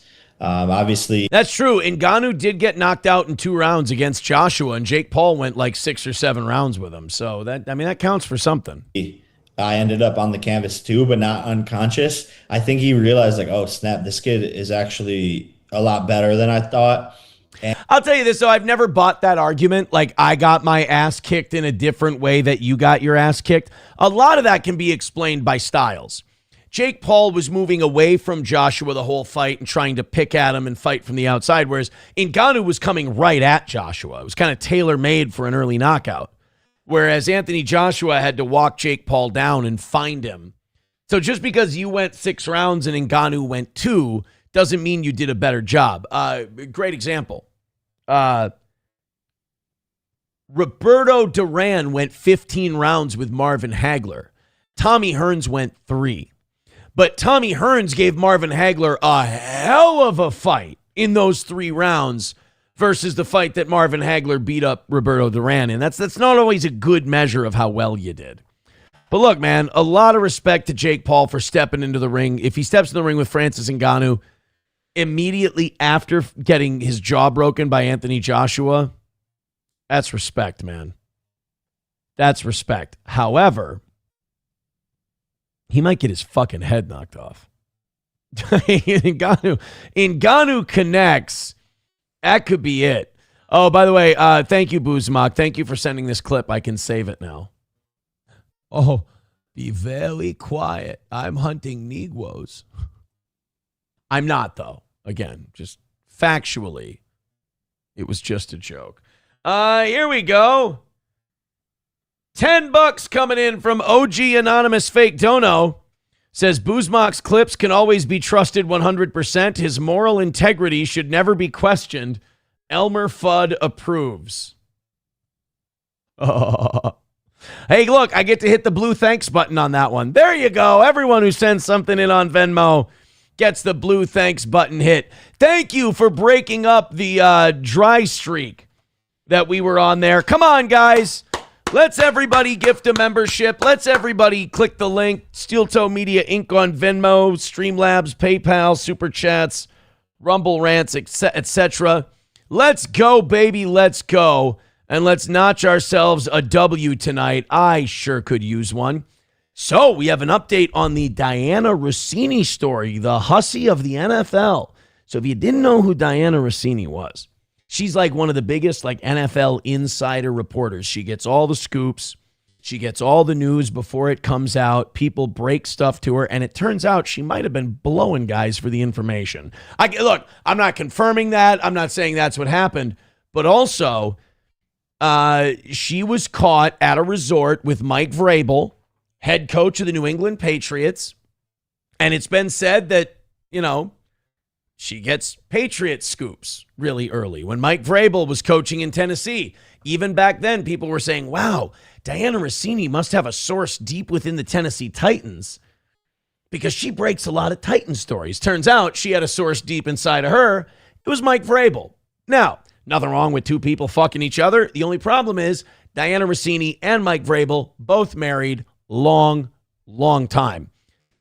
Diana Russini, pictures came out of those 2 at this resort. At first, people tried to say, oh, come on. It could be anything. It could be innocent. Dave Portnoy tried to run protection for her. A lot of guys simping for Diana Russini. But guess what? She's talked a lot of shit about JJ McCarthy, and I'm not cool with it, so I'm glad to see her go down, figuratively and literally. Diana Russini today announced that she is resigning from theathletic.com after her cozy relationship with Mike Vrabel was exposed last month.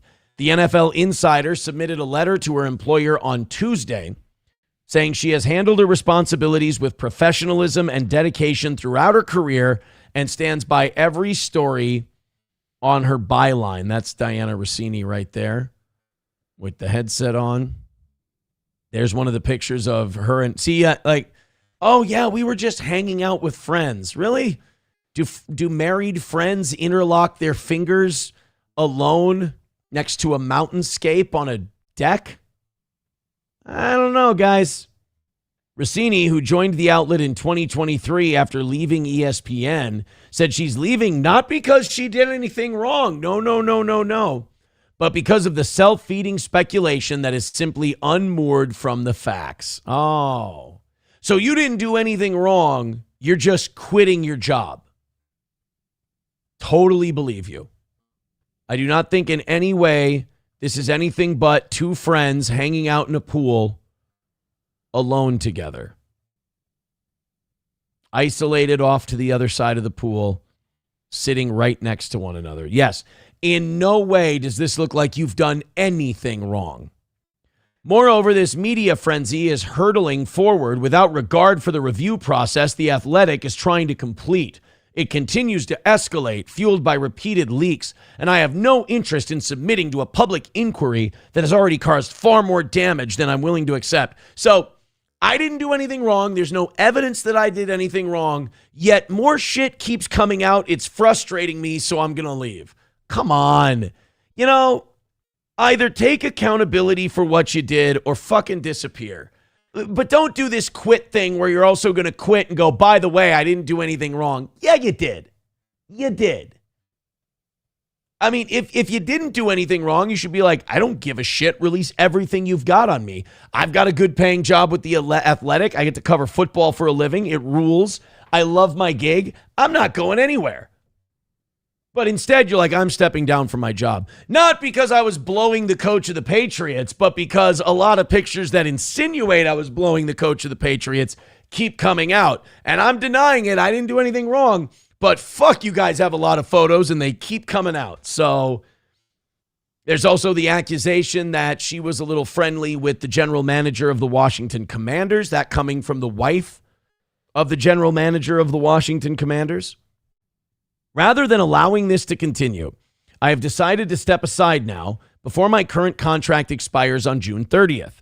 I do so not because I accept the narrative that has been constructed around this episode. No, of course not. But because I refuse to lend it further oxygen or to let it define me or my career.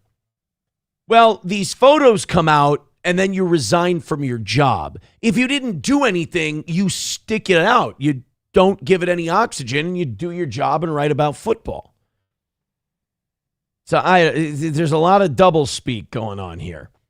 Russini and Vrabel, who are married to other people, both downplayed the pictures.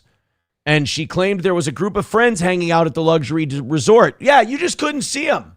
In every picture that was taken of them, the friends were all just right outside the shot. You just couldn't see them. I hate when that happens. She claimed there was a group of friends hanging out and said it was laughable to consider the pics shown anything but innocent interaction. The Athletic backed its employee in a big way, only to launch an investigation days later. The probe remains ongoing. I'll say it does. So wait a minute. Even your employer is launching an investigation. You claim you did nothing wrong, but you're bailing on the job you love. She's full of shit. You know who's handling this really well? Mike Vrabel. He has shut his fucking mouth. He's like, I'm going to get ready for training camp. I'm going to get ready for the draft. I'm not going to, every time they stick a microphone in front of my face, I'm going to pretend I can't see them. I am not saying shit. Diana Russini comes out. She's like, look, I'm quitting my job after this scandal came out. Nothing happened and I'm totally innocent. I just feel like quitting my job today. Okay. Yeah. You just feel like quitting your job today? Sure. Absolutely. MSO says, head coach, LOL. Oh, he's the head coach. Do you get it? The head. He's the coach. He's the head. He's coaching. But he's coaching head. I don't get it. Randall Flagg says, I'll bang her and take one for the team. Bro, I don't think she was offering. I don't think this was about her offering to have sex with anybody. Oh. Ablo Pacheco says, yes, the probe remains ongoing. Look, we're not all Oscar Wilde, we're all not, sometimes you're just writing a story. You don't think about the degenerates who are going to read it. Oh, man. All right. Mad Moof is upset at me for something. I don't know what I did. Guys, throw in a couple of likes. Throw in a couple of memberships. Throw in a couple of bucks. Let's do some Streamlabs, PayPal, Venmo, Super Chats, Rumble Rants. Let's get a win tonight. Let's notch a win. I'm having fun, but I don't want to repeat this morning. I want to notch a W. We just got a few more gifted memberships. Let's do this thing. Side Squatch says, check out the side story. Brittany is back in rehab. Yeah, I mentioned that yesterday too. Where are all the free, what was it? Free Brittany? Let Brittany off of the conservatorship. She needs to be back on the conservatorship. It's fucking over. We gave it a shot. She got off that. First of all, when she got put on the conservatorship, she'd blown all her money. She was worth like $5 million. That was it. Mom and dad take the reins back, get her investment deals, get her back out on stage, get her kind of under their control. Her net worth balloons to $60 million. Then all these people are protesting. Mom and dad are evil. Mom and dad are horrible. Meanwhile, mom and dad are like, our daughter's fucked up. We can't let her live on her own. She won't make it. She's a Disney kid. God knows what they did to her. Not that we stepped in and stopped it. We're whores too. But we can't let her just go off on her own. Yeah, you guys are terrible. Free Britney. Let Britney go. And they like, and then the judge goes, yeah, you guys should. This is unfair. So the parents go, all right, but she's gonna fuck up. And then like 12 hours into her being free, she buys a new knife set and she's in her fucking foyer, fucking just waving knives around and spinning in circles like a Russian dancer. And there's stories about her locking herself in the bathroom. She got pills and she got married and then got divorced. And then, I don't know, she's fucking bothering Wemby outside of a restaurant. Like just, she's acting like a Looney Tune. She's got those dead bug eyes staring into the camera, dancing and staring holes in you. And then, surprise, honestly, she rid the rails for a long time. I'm surprised it took her this long to get into rehab. In a way, I'm impressed. But it's amazing that, this is America's relationship with celebrity. It's protest because we think it would be fun and interesting. And then the fun, interesting thing that you wanted to happen happens, and you bear no responsibility for anything that took place. Like none of these free Britney, let Britney live alone, all this stuff. Now she's checked into rehab. They're probably going to have to put her back under the conservatorship. And you don't see any of these protesters going, ooh, we fucked that up. Turns out this bitch is all the way fucking crazy. I don't even think she's been off that conservatorship for 5 years. How long has Britney been out of the conservatorship? 4 years. November 12th, 2021. So she didn't even make it 5 years. She's in rehab. Who knows how much money she has left because she's in control. Who's managing her meds, anything like that? Just leave her out there. Just leave her out there. Mad Move says, see, Aaron thought I was mad. Just going through my generation steel toe hater phase. I can't type for shit either. I'm laughing my ass out. I think you mean off. Mad Move says, hey, just because he paid you $5,000, Roots, we can't bully Aaron. He's trying to type to you, Roots, but I forgot that I paid Roots $5,000. Kelly Cat says Toxic is her theme song. I mean, yeah, she made a song called Toxic. There's always signs. Ablo Pacheco says, meanwhile, I'm angry at the remarks Netanyahu made yesterday. The president of the U.S. reports to me daily. I don't give a fuck about Brittany right now. Here's the thing, though. I can't do 2 shows a day that's about the news. That doesn't make any fucking sense. I have to do 1 show that's about news and 1 show that's a little lighter. And hopefully that show in the evening knocks out the goals so I can spend a lot of time in the chat hanging out with you guys because it's a smaller crowd. 290 checking out the toe right now. Hit like, hit subscribe, and yes, we need to knock out that fucking goal. We need to get into those double digits. We need to get close. My friends, please and thank you. Rally up. It won't take too many of you.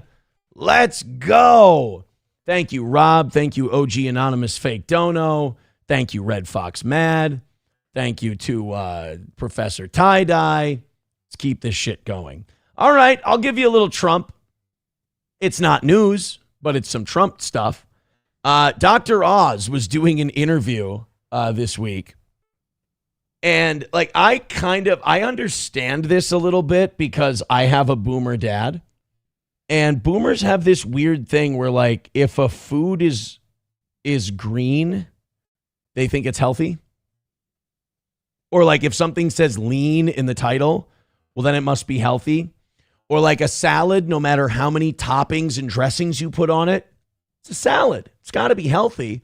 Boomers have this weird thing with food and their relationship with it. It's why they were the first like really obese generation. Well, Donald Trump is himself a baby boomer, and Donald Trump has some fucked up ideas when it comes to what food can do. This is what Dr. Oz had to say in an interview he was giving. He'll pepper. Bobby and I usually go to the meetings together. So he'll first start off with, candy bars, that little candy jar he'll call it. He'll hit the red button. Yeah. And then comes the diet soda pops, which is, your dad argues that diet soda is good for him because it kills grass. It's poured on grass. So therefore it must kill cancer cells inside the body. And he's talking to Don Jr. He's talking to the president's son, who I'm sure earned every dime of that house. Our president thinks that because if you pour a liquid that's not water, that's a confection, that's a sugar water, into the grass, that it kills the grass, that means it must kill cancer. And like the worst thing that can happen to Donald Trump now with that theory is that he's never had cancer. So he'd be like, it kills cancer. I've never had it, and I've been drinking Diet Coke forever, no cancer. I think everybody who drinks Diet Coke stays cancer-free. And because it kills grass, it's poured on grass, so therefore it must kill cancer cells inside the body. So he'll try, please. I'm not even going to argue this right now. I love how Don Jr., his reaction to his own father saying that is, I know, right? My dad's a complete retard. There's no way he should have the nuclear codes. Could you imagine if Joe Biden said that? I just want you to think about what you'd say if Joe Biden went, hey, we gotta be able to have a Diet Coke. Diet Coke, you pour it on the grass, it kills grass, it kills cancer. We would never stop making fun of him for that. That's mentally retarded kind of talk. Diet Coke does not, I don't know if it gives you cancer, but I know it doesn't take it away. If that was the case, a lot of people with tumors wouldn't be sitting there and doing chemo and radiation. They'd just be chugging down soda all day.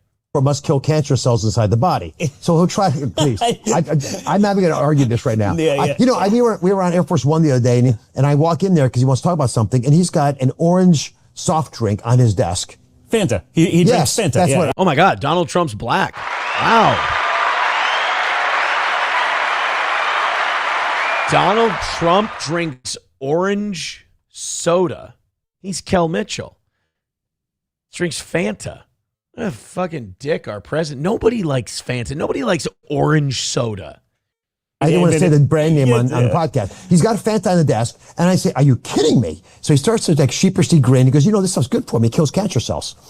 And then that's right. Ladies and gentlemen, the president of the United States believes that orange Fanta kills cancer cells. Then again, he believes Netanyahu when he says Iran's 2 weeks away from getting a nuke. So I guess the retard believes anything. And then he tells me it's fresh squeezed. So how bad could it be for you? God. Okay. But then maybe he's onto something because I will say this. No, Don. Your dad's retarded and probably shouldn't be anywhere near the power buttons. Wait a minute. He thinks soda kills cancer and Fanta is fresh squeezed. This is a man who's deciding whether or not your relatives are going to go to war or not. Orange Fanta is fresh squeezed oranges, and it's cancer killing. Guys, it's over. Wait a minute. Why wasn't this a debate question? Why wasn't this something that he and Kamala Harris had to answer? Chev Maddock with $1 says, fuck you, I'm white and love orange soda. Same with my wife. I would totally respect that opinion if there were 2 more zeros behind that one. I appreciate the one.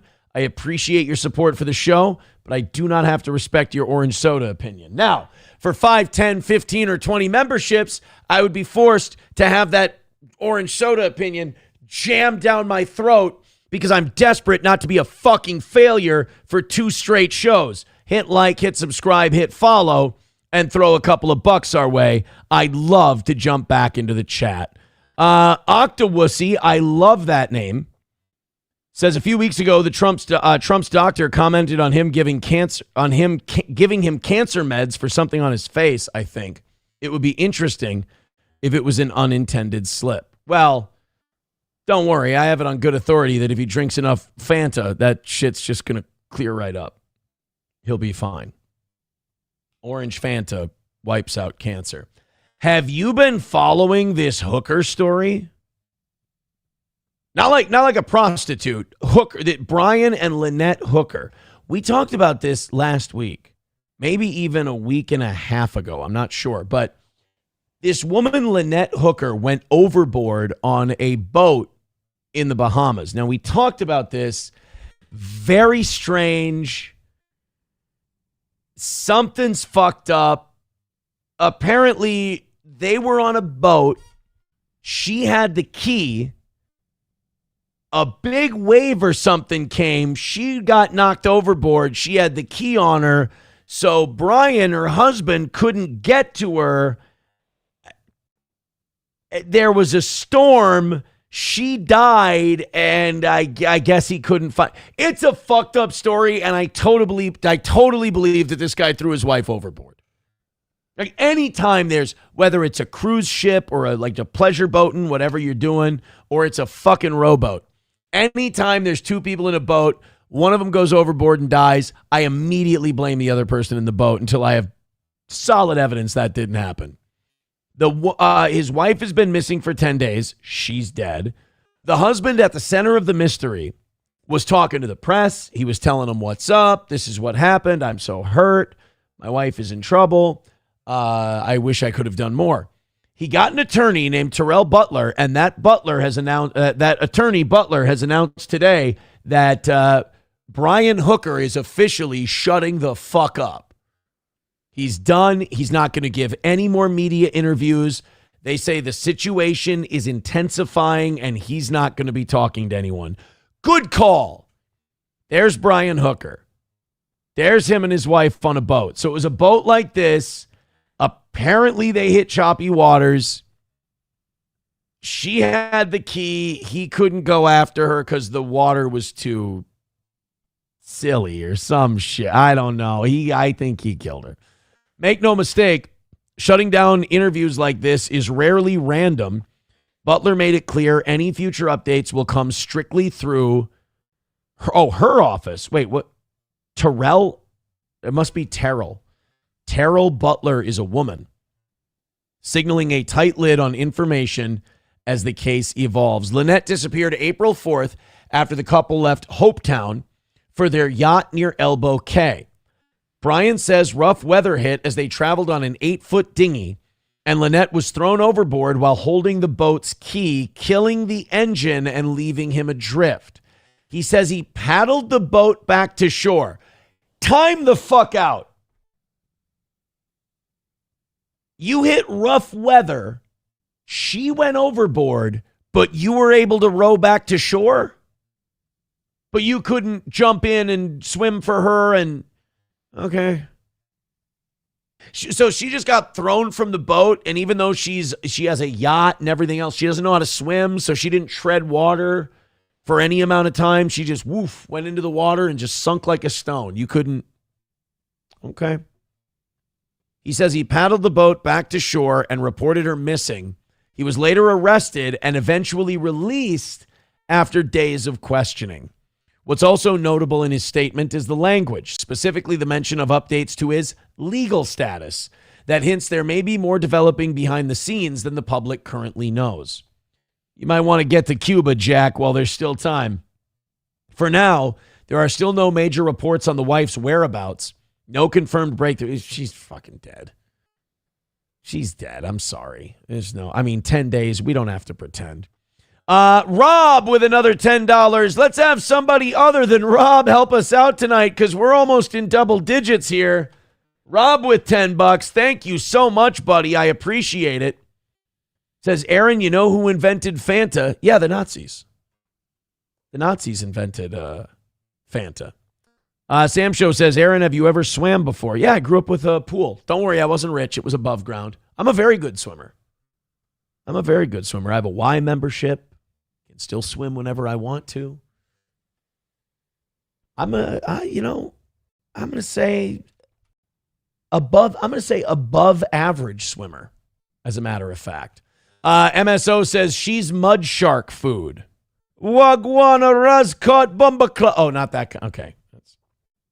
Pablo Pacheco says she wanted a divorce. Well, the workers come on Sunday to fix the door and patch the walls.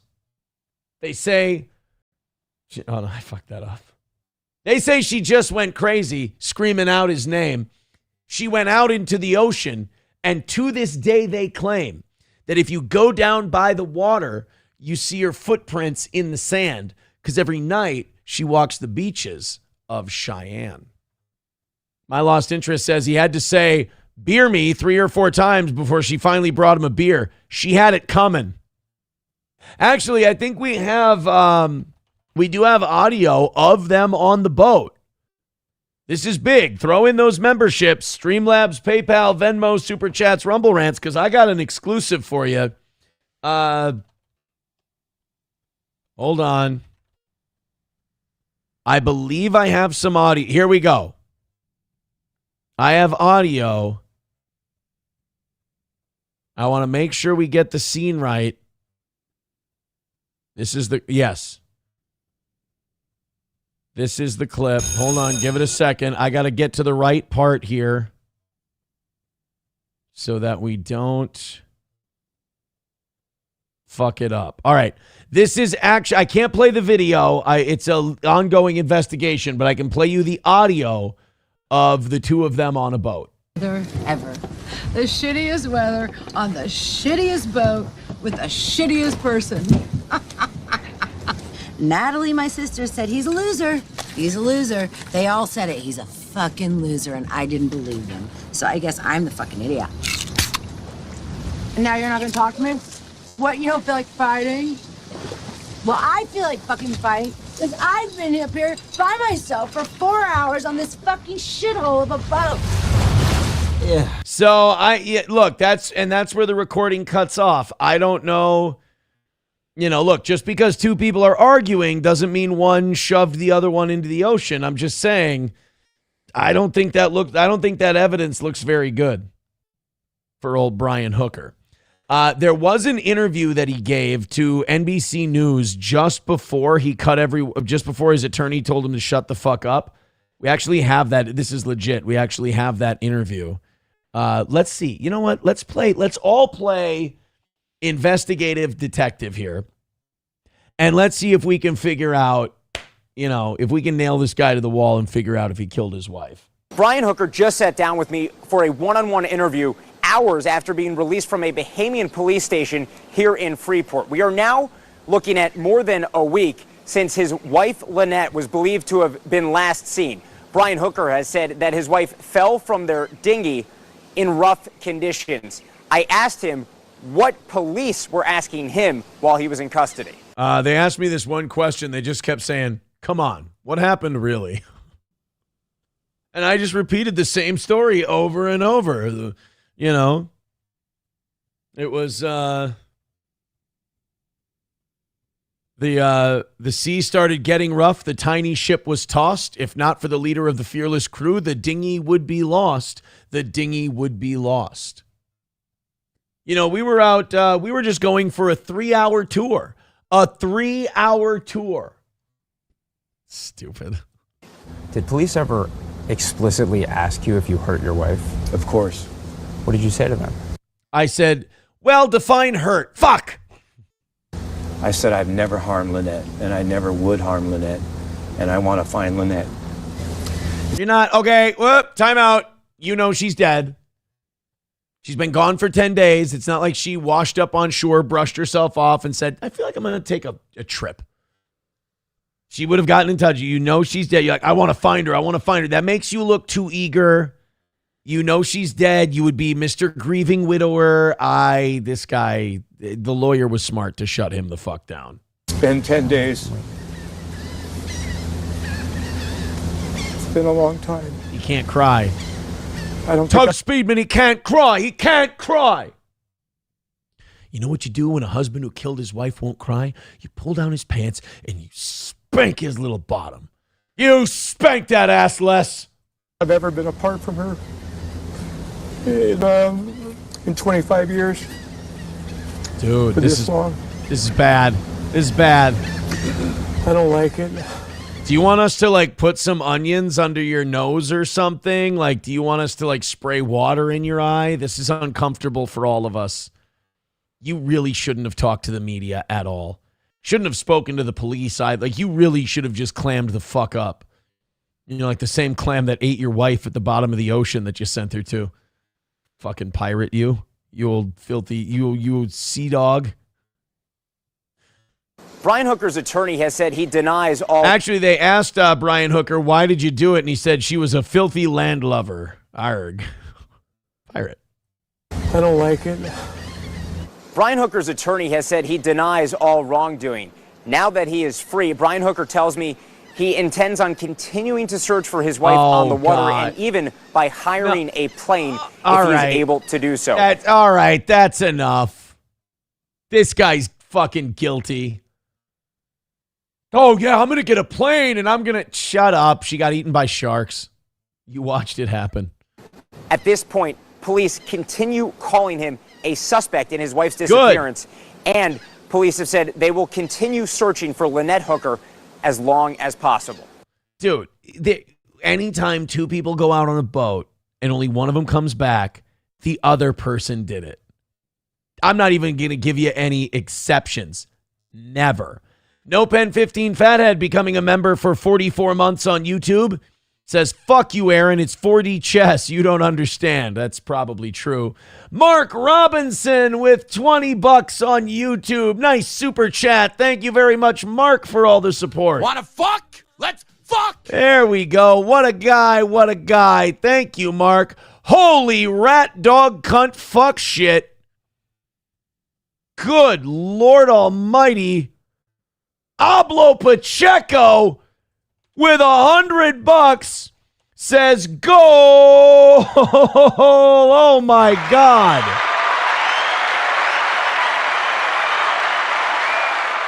What a... And I just want to say thank you for making it happen.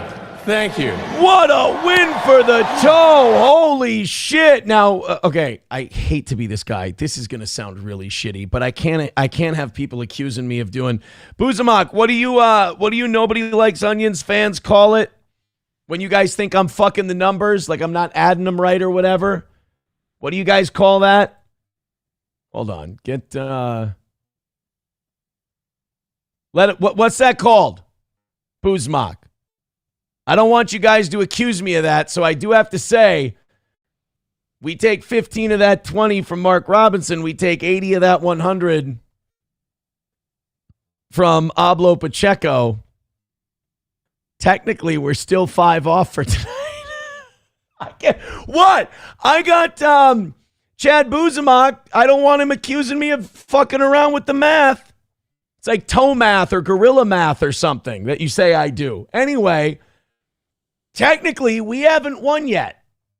We're $5 off. So a gifted membership or $5. Plus, we lost by 135 this morning. I guess I got to offer you guys an extra half hour if you knock that out. But I would really just like the $5 and we call it a night. That would be good. Oh, my God. Thank you very much, Ablo Pacheco. A huge drop for the toe.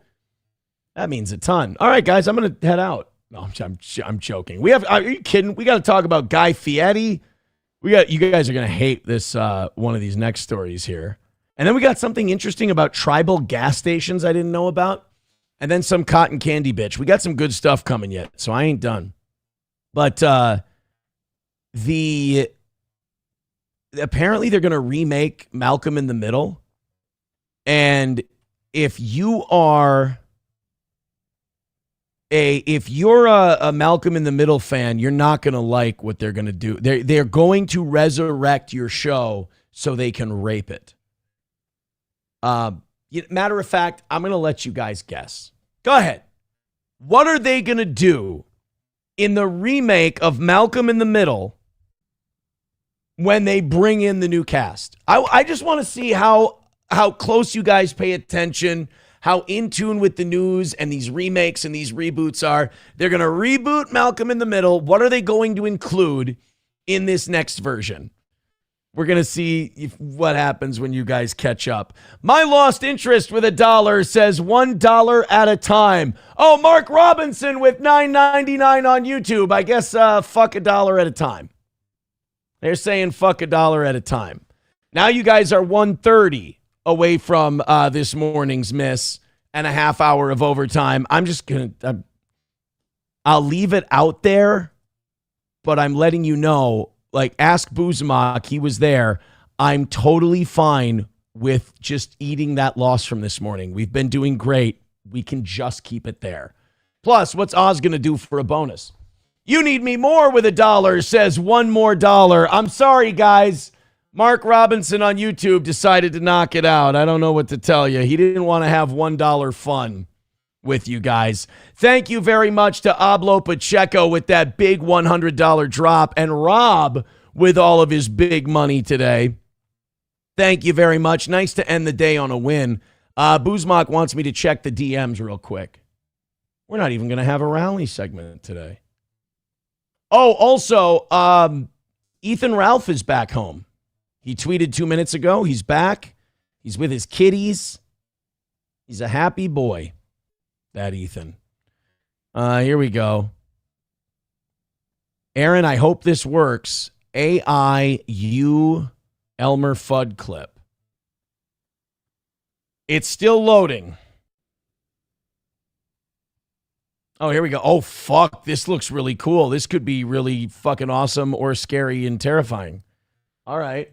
It even got the super dad thing my kids got me in it. All right, let's wait a minute. Can I say one thing? They gave me fucking paneling. I actually, you know what? For my studio setup, I could fuck with my camera a little more. I should put wood paneling down around this area here so you didn't have that contrast of the brown and the white and the scuff marks I've made with the chair back here. I should. We're bringing back paneling, dog, and I'm going to start dressing like that. All right, let's see what Buzemach did. Uh-oh. Why isn't the... Oh, there we go. Boy, Buzemach, you really did love this clip, didn't you? You spent some time, some tender love and care on this. Be very quiet. I'm hunting Negroes. Get the fuck... And he points the gun, too. Be very quiet. I'm hunting Negroes. Be very quiet. I'm hunting Negroes. Oh, that was fine work. I am now hitting the download button. There we go. By the way, the title of that file is Be Very Quiet, I'm Hunting N. So, thank you very much to Buzmak. He says, I think you need an Elmer Fudd costume for next show. We could include some costumes. Why not? It's a fucking based AI clip. God, Buzmak is such a double agent, but at the same time, I almost want to put him on the payroll just to make shit like that. Remember we started really turning profits again the last 2 years, so I'm like, let's hire Oz and let's bring him in. Then Oz starts making these huge bonuses, and I'm like, fuck, I took a good chunk of our monthly profits. And there's like enough left after the Oz hire where I'm like, I can bring one more person or thing aboard. And my thing was, I was going to say, I'm going to bring an evening show co-host aboard. And I wanted Levy. And I got to tell you, Levy's way too expensive. Levy, not that he wouldn't be worth every penny, but Levy's out of my budget for what he asks for to do 3 times a week evening show. But he's so funny on shows. I like Bob so much. But yeah, we couldn't afford Bob. I have Gino money. And Lord knows I'm not going to be Lord knows I'm not going to be doing that. Aaron, you going to leave us hanging on the Malcolm in the Middle thing? Oh, yeah. We'll get to that and we'll see if you guys got it right. Ablo Pacheco says, laughs in, oh shit, I'm black and Puerto Rican. Oh well, fuck it. Yeah. Can't get that. Hey, that $100 is mine. Get the fuck out of here. Did you watch Kino Casino recently? Jeremy asks about The Weeknd. So fucking much. What do you mean he asks about The Weeknd? I don't know what that means. All right. Let's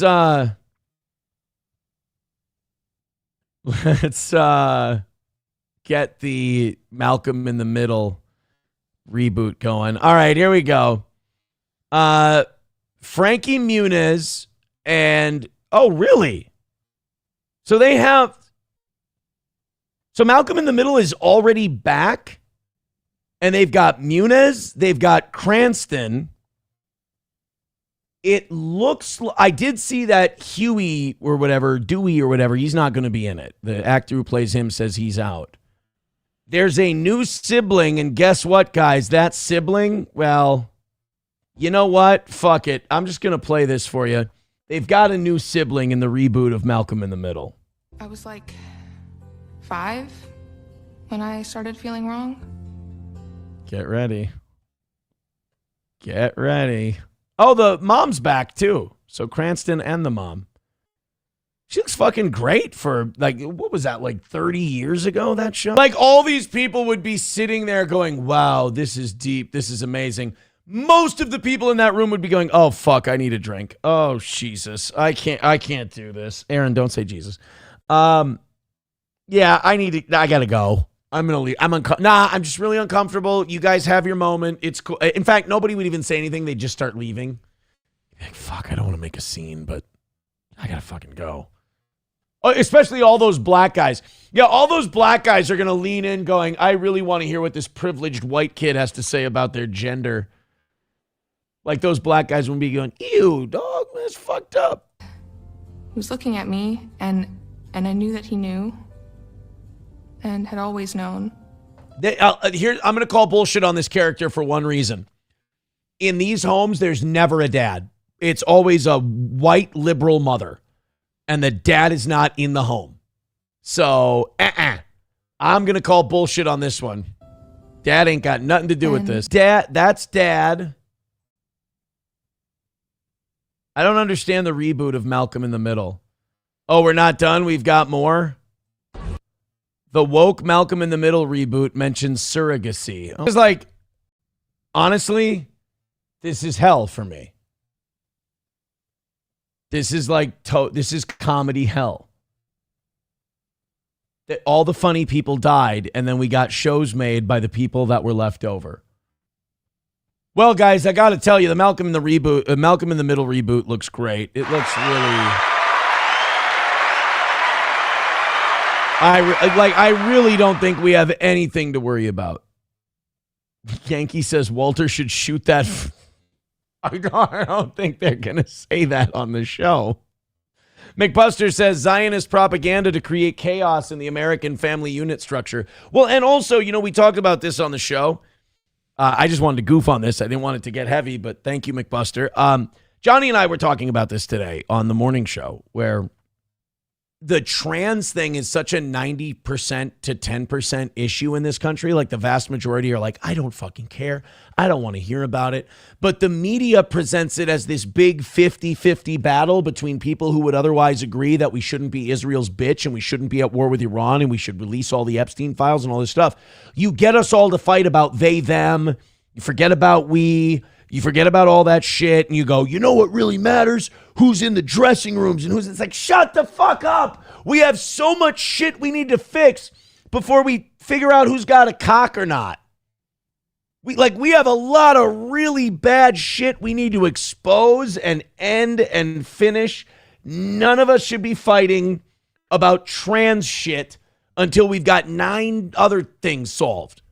But the problem is they use that, they pitch that, they make these shows purposely shitty so we all fight over them. So you got one side who's like, I used to love this show and now it's dog shit. And you got other people going, you just don't like this country becoming progressive. And they're like, you fucking hate America. You're a Nazi. And it's like, hey guys, our biggest allies committing a literal genocide.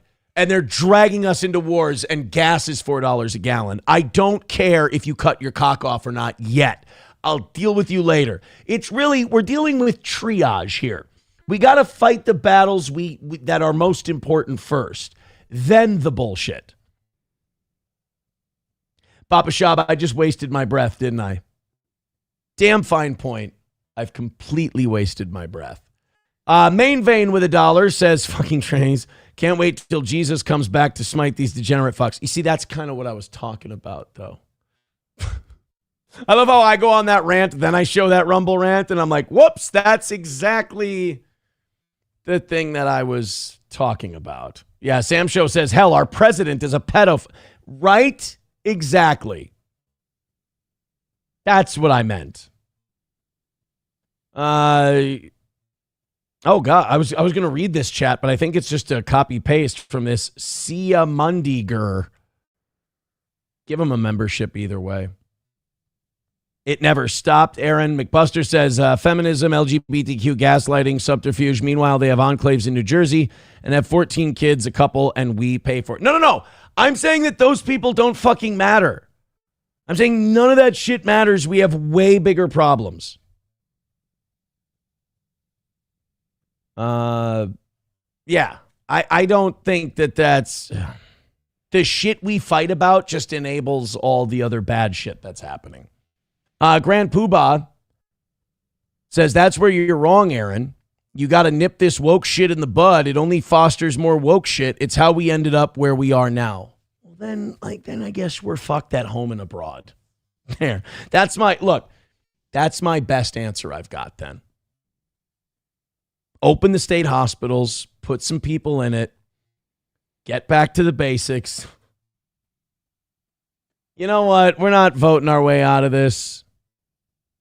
We're not democratizing our way out of this. I understand how these things happen now.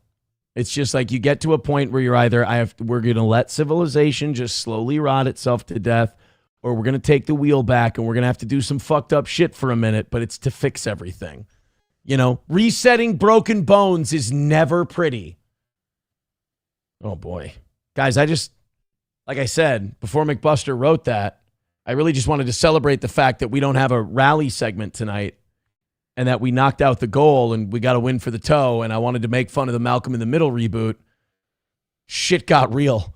All right. Oh, here you go. Here's more nonsense. Guy Fieri was apparently sitting next to the Tate brothers at a UFC event, and now people hate his guts. It's just, you go to a club with a guy one time, you get filmed at a fight next to a guy, and all of a sudden, everybody loves Guy Fieri. He's so, oh my God, he's different. He wears Garth Brooks shirts and has blonde hair, but he's a chef. Is he really a chef? He eats fast food and clogs his arteries for a living. But anyway, the diners, drive-ins, and dives guy, everybody loves him. And then you put him in there, and he's like, "Oh my, he's in a similar proximity to the Tate brothers. We've got to get him." Or you could just let him watch the fights. Food Network's Guy Fieri has responded to backlash over his viral video with the Tate brothers, revealing he is devastated in a new post. For fuck's sake, you don't have to be devastated for saying hi to people. What are we, in fucking high school? Is that where we're at socially now in this country? We're in high school where you said hi to a guy and now you're a Nazi and you've got to apologize for it. And Guy Fieri says, what is it? He said he's devastated. He's devastated, you guys. He waved hello and greeted the Tate brothers nicely like a gentleman, and now he's devastated. At the UFC 327 event in Miami over the weekend. In the video, Fieri can be heard saying, "How you doing, brother?" and "Good time, right?" as he shoulder bumps and shakes the Tate brothers' hands. Additional dialogue cannot be heard in the video. Both brothers have because all they said, that sounds like a nice greeting they both gave each other, and then they watched the fights. Oh my God, we're losing our mind. Both brothers have so far been investigated on allegations of human trafficking in 3 countries. Well, you might as well charge Guy Fieri with it too. He's clearly in on it. They were first arrested in Romania in 23 and 24. Yeah, again, all he said was, "How you doing, brother?" and "Good time, right?" You know what he could have done? Here's what he should have done. This is how you know a lot of these politically woke people do not go out a lot and they don't have friends and they don't socialize. These people would actually think that what you should do in a polite adult social setting is that when 2 people that you know are controversial come in, you should immediately go, "Everybody stop what we're doing and stop watching the fights. These 2 have been arrested in 3 different countries and they're total pieces of shit and they're very controversial." You see how that would fucking ruin everybody's night? And 99.9% of the people there have never done anything to anybody. It's called being polite, you cunts. You socially woke moralizers. It's called being polite. It doesn't mean he wants to blow the Tate brothers. It doesn't mean they're going to recruit OnlyFans girls together. It means that he was being nice, saying hi to fellow guests at the event that he was sitting next to. But in these people's minds, if you don't dismiss and disassociate and disavow someone the second they walk into a room full of other people, I'm sorry, he probably wants to get invited to shit again. Additionally, they have been charged. Oh my God, the rest of this article is just about all the shit the Tates are accused of. Fieri's viral interaction with the Tate brothers has led to online backlash, with some commenters on social media saying they won't be watching him on Food Network again. I went to a fight. I shook hands with a couple of retards. That's all I did. On Tuesday, Fieri took to social media to address the backlash, saying, quote, "I'm seeing all of your comments about the photo from Saturday's UFC event, and all I can say is that I'm devastated." See, this is what these people do. They're not really upset that Guy Fieri took that picture. They just want to come after somebody. They want to get a scalp. They don't give a shit. Because if Food Network did cancel him, they'd go, all right, on to the next thing. Where's this lady? Oh, fart nigger. Can we get her canceled from anything? They don't give a shit. They consume, they destroy, they move on. They don't build civilizations. They fuck them up. So Guy Fieri, so all they've done is this, they've hurt this man. Because he's a good guy. He's a decent guy. He doesn't want to be in conflict. He's never been a controversial figure once in his life. And now he's sitting here like, "I'm sorry, guys, I'm devastated." And he doesn't understand how the game works, that you can't give an inch to these people or they'll keep going after you because it's all a sport for them. I've never felt so bad for Guy Fieri in my life. I'll be honest. Never gave a shit about the guy. I was there to see the fights, and when I was walking through the venue, the Tate brothers stood up and said hello, and that's when the exchange happened. I did not know them or about them before that moment. I'll never pretend to be a perfect person, but let me be crystal clear. I do not know the Tate brothers, nor do I support them in any way. That's the other thing. Guy Fieri's got a life. He can't live online. Nobody offline knows who the Tate brothers are. A lot of people online don't know who the Tate brothers are. I call it the Ethan Klein effect. Ethan Klein is very famous. He's got millions of followers, but if you're not perpetually online. Somebody says Ethan Klein, they go, I think that's my accountant. Nobody knows who he is. Same with the Tate brothers. But it doesn't matter with these people. If they're not shoving their fucking nose into everything, they're trying to blow up something people like for some bullshit reason. And what's the bullshit reason? It offended their sensibilities. So the rest of us have to care. Oh, fuck that. On a Wall with $1 says, Aaron, you can't sit at my lunch table anymore. Damn. You know who said it right? DP Granny said it right in the chat. He writes, shut the fuck up, Aaron. Right? Exactly. 09 Canyon says he always looked douchey to me, but mostly harmless. That's because he is. He's mostly harmless. Let the guy live. Puck says Aaron has a soft spot for blondes. No. My blonde days are done. I am a brunette guy. I walked on the blonde side one time. Not gotten those shoes, tried them, wore them, wasn't a perfect fit, so I couldn't sport them. Rob says he's actually a really good guy if you look into his past. I know, that's why they're attacking him, because they know he's a good guy. Because if it was Chael's son and he'd tell him to shove it up their ass, he wouldn't give a shit. I'll shake hands with whoever the fuck I want. They went after Guy because they know he's a good guy. They can do that, as Ablo Pacheco calls it, performative outrage, and they can get a reaction out of him. They're not going to do it to Dana White because Dana White will say, oh, I have a counteroffer. Suck my cock. But Guy Fieri will apologize. He'll prostrate himself, not because he's a pussy, but because he's a decent guy, and they'll take advantage and they'll keep pressuring them. This torture is like a game for these people. So do not... I would have told him, do not apologize. Just ignore these fucking people because they get distracted in 24 hours. You apologize to these people, it's like chumming the waters and the sharks come cruising. Guy Fieri, Bosun's Maine. All right, guys, thank you very much. It was a fun show. Thank you to Ablo Pacheco. Thank you to Rob, Anonymous OG Fake Dono, Red Fox Mad, Happy Wawa Customer, Professor Tie-Dye, man, Mark Robinson, everybody who donated on tonight's show. You knocked it out early. No rally segment. You even took down a little bit from this morning. Oh boy, you know what I'm thinking? I'm thinking we do well tomorrow. Oz has a chance at a perfect week again. Thank you guys so much. Let's raid somebody. What do you say? Main Vein says again, how much to square up for the week, Aaron? If you count the bank, $90 to square up for the week. 90 to square up for the week. If you count and I think we should count the bank to make that number as low as possible. It's 125. Hold on. Nope, I'm wrong. 125 short from today, and with the bank, it would be 80 short for the week. Sandy Squatch, becoming a member for the 46 months, says, good night, thank you.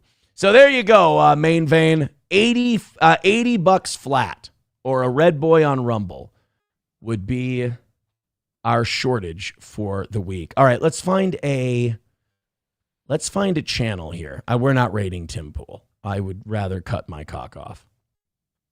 Salty Cracker, people like that guy. I think we've already rated Rampage Jackson this month. Asmongold's on Rumble. There's an easy one. We're raiding Asmongold. That's what we're doing, my friends. Oh, Main Vein with $100. Thank you very much. Holy shit. I do have to go to SP. I said I didn't want to hit because I can't do overtime tonight. Can I do overtime tomorrow night?